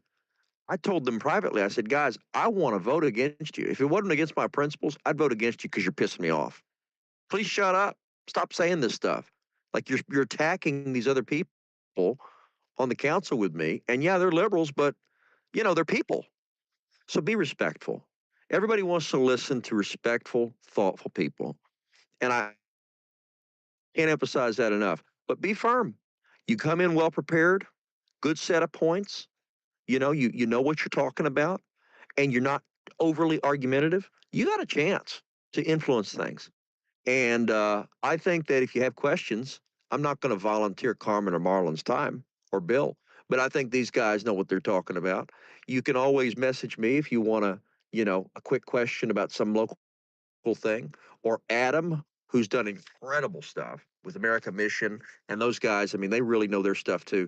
You've got so many good people here. You can ask tips for on how to get involved, but be respectful, be prepared, look nice, and just be the decent kind of person that you'd want for your daughter or son to date. Be that person, and you have a much better chance than 99% of people that go in and talk to these local governments or these planning commissions or whatever it is, or to their representative. I promise you. That's all. Well, Jess, you know what? A lot of people don't get the opportunity to do this. You know, and to set people up inside of their county to go up and speak, it's intimidating. You know, I think this app Yes, it has, is. It's the biggest fear people have is public speaking. That's the big fear they have. well, you know, I would say that some of the people that have come on here and been OGs and run spaces, I think they're much more equipped now to be able to go up there and competently talk about the issue that you have. You know, people break my stones, Jess, because I don't like people dropping the F bomb in here or GD. You know, Did we and lose Marlon? no. So this is the reason that hey, I need to practice myself. So now when I go back in there, I'm not going to drop the F bomb. I'm not going to, you know, be disrespectful. I have to be in a compromising position. And if they realize, hey, what comes behind it, along with an online community, along with an X platform, along with podcasters and YouTubers, you know this, and you know this is where I think that hey, we need to revamp. We just need to take a little bit of time. Let's go get some resources. Let's explore the opportunities, enrich our lives, and we'll be that much stronger when we step back onto the scene and we could show people examples. So as soon as we can start showing them examples, we're not going to sound That's like right. Charlie Brown's sisters up here. You know what I mean? Charlie Brown's teacher. Wah, wah, wah. That's what people do. That's right. So, Jess, I Guys, I appreciate mean, you know, most, yeah. Well, thank you, Marlon. I appreciate you, and you're exactly right. And let's all do our best to be involved and and get our voice out there. If we don't do it, who's going to do it? nobody's going to do it. Who's going to do it? Nobody's Who's going to do going to do it. For you. it? Have a good day, man. Jess, thanks for coming in. Hey, I know you've been a little quiet today, and I hope you enjoyed your day where you didn't have to talk truth. But maybe, hey, you know, we get the last word out of you. And again, I will not be here tomorrow. I got some things happening behind the scenes, but you know, it's not just me, right? It's everybody adding into the community to be able to keep the word going. And I see Ringo down there and Shell, and you know, and these people have been instrumental. And let's just keep going. You know, I have to say that when I heard Trump over the weekend on Sunday, and what he said was, and it hit me hard. It says, Americans, we need to put our differences aside. Let's put our differences aside and keep going. That's what the man told us. So let's revamp some of the tools. Let's forge some new weapons, and let's go at it. So let's go at them on a local level, and then we can come in here and speak about it. I think maybe that'll be the best choice. That's the best choice for me. All I heard was you're not doing it tomorrow, which means I gotta do this tomorrow. I'm sorry. Oh, Well, boy. I think people would be up for giving you a hand, and listen, man. Hey, we understand if we can't pull it off altogether, and man, they'll have to miss Can us for a always day. do it too. I'm always available. That's right. So that's what it's all about. Yeah, well, Carmen, still haven't heard your laugh today. It always makes me smile. Sure. Okay, that's all I heard. I guess tomorrow I'll see you all. Oh boy, just Carmen, make sure you get some sleep, darling, because I know I don't want you snoring if you get up here and with your open mic. But lots of good conversation, obviously, in these spaces. So always happy to help there, Marlon. Yes, I just stayed silent so I could. Just listen. If you're closing it up, which your closing is very different than mine, it takes like an hour and a half to close. Where I just end the damn space. But you know, with all the stuff going on, we always go back and forth. Everybody gets heated in their beliefs or whatever it is. But just a reminder: look at the bigger picture. Don't sweat the small stuff, and realize that everything is small stuff. You know. Bigger picture, bigger perspective. This has always been and always will be a battle of good versus evil. It's just the bottom line. But the beautiful part of the story is we actually have the script and we know the ending of it, and God wins. So do put God first in your life. It does make a difference. And like I put up in the top there, Marlon, and in the pill, we are doing our Bible study later tonight, 7:30 Eastern. That's under that different handle at Studying God. And tonight's the wrap up of the book of Romans. So join us if you can.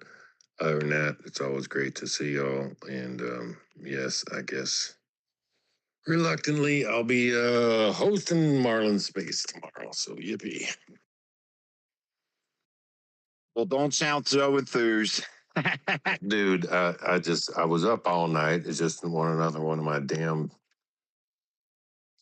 veteran things where you just don't sleep. So sorry if my voice is just a little low today. I didn't sleep. It is what it is.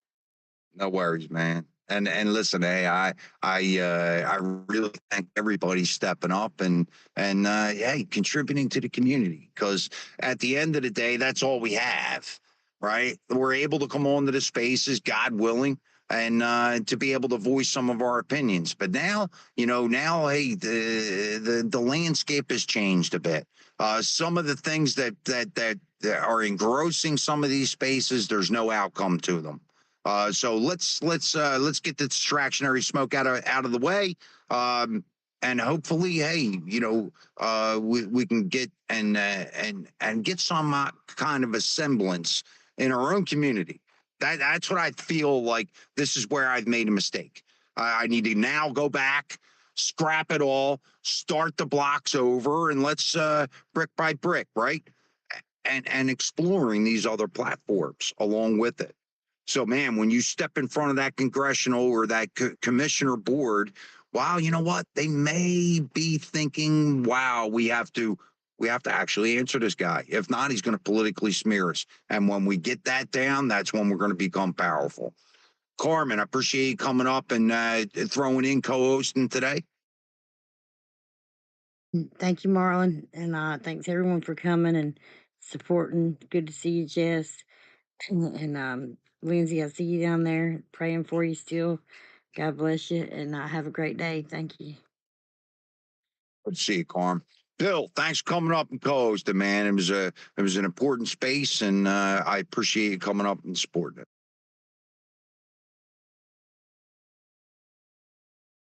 And he's probably on a phone call. So, hey, do keep in mind, please add into all of these spaces. Hopefully, maybe I'll get some time. I'll be able to pop in Ringo's and Shell spaces in the afternoon there, and I'll do my best. But my definite focus is to get back to local.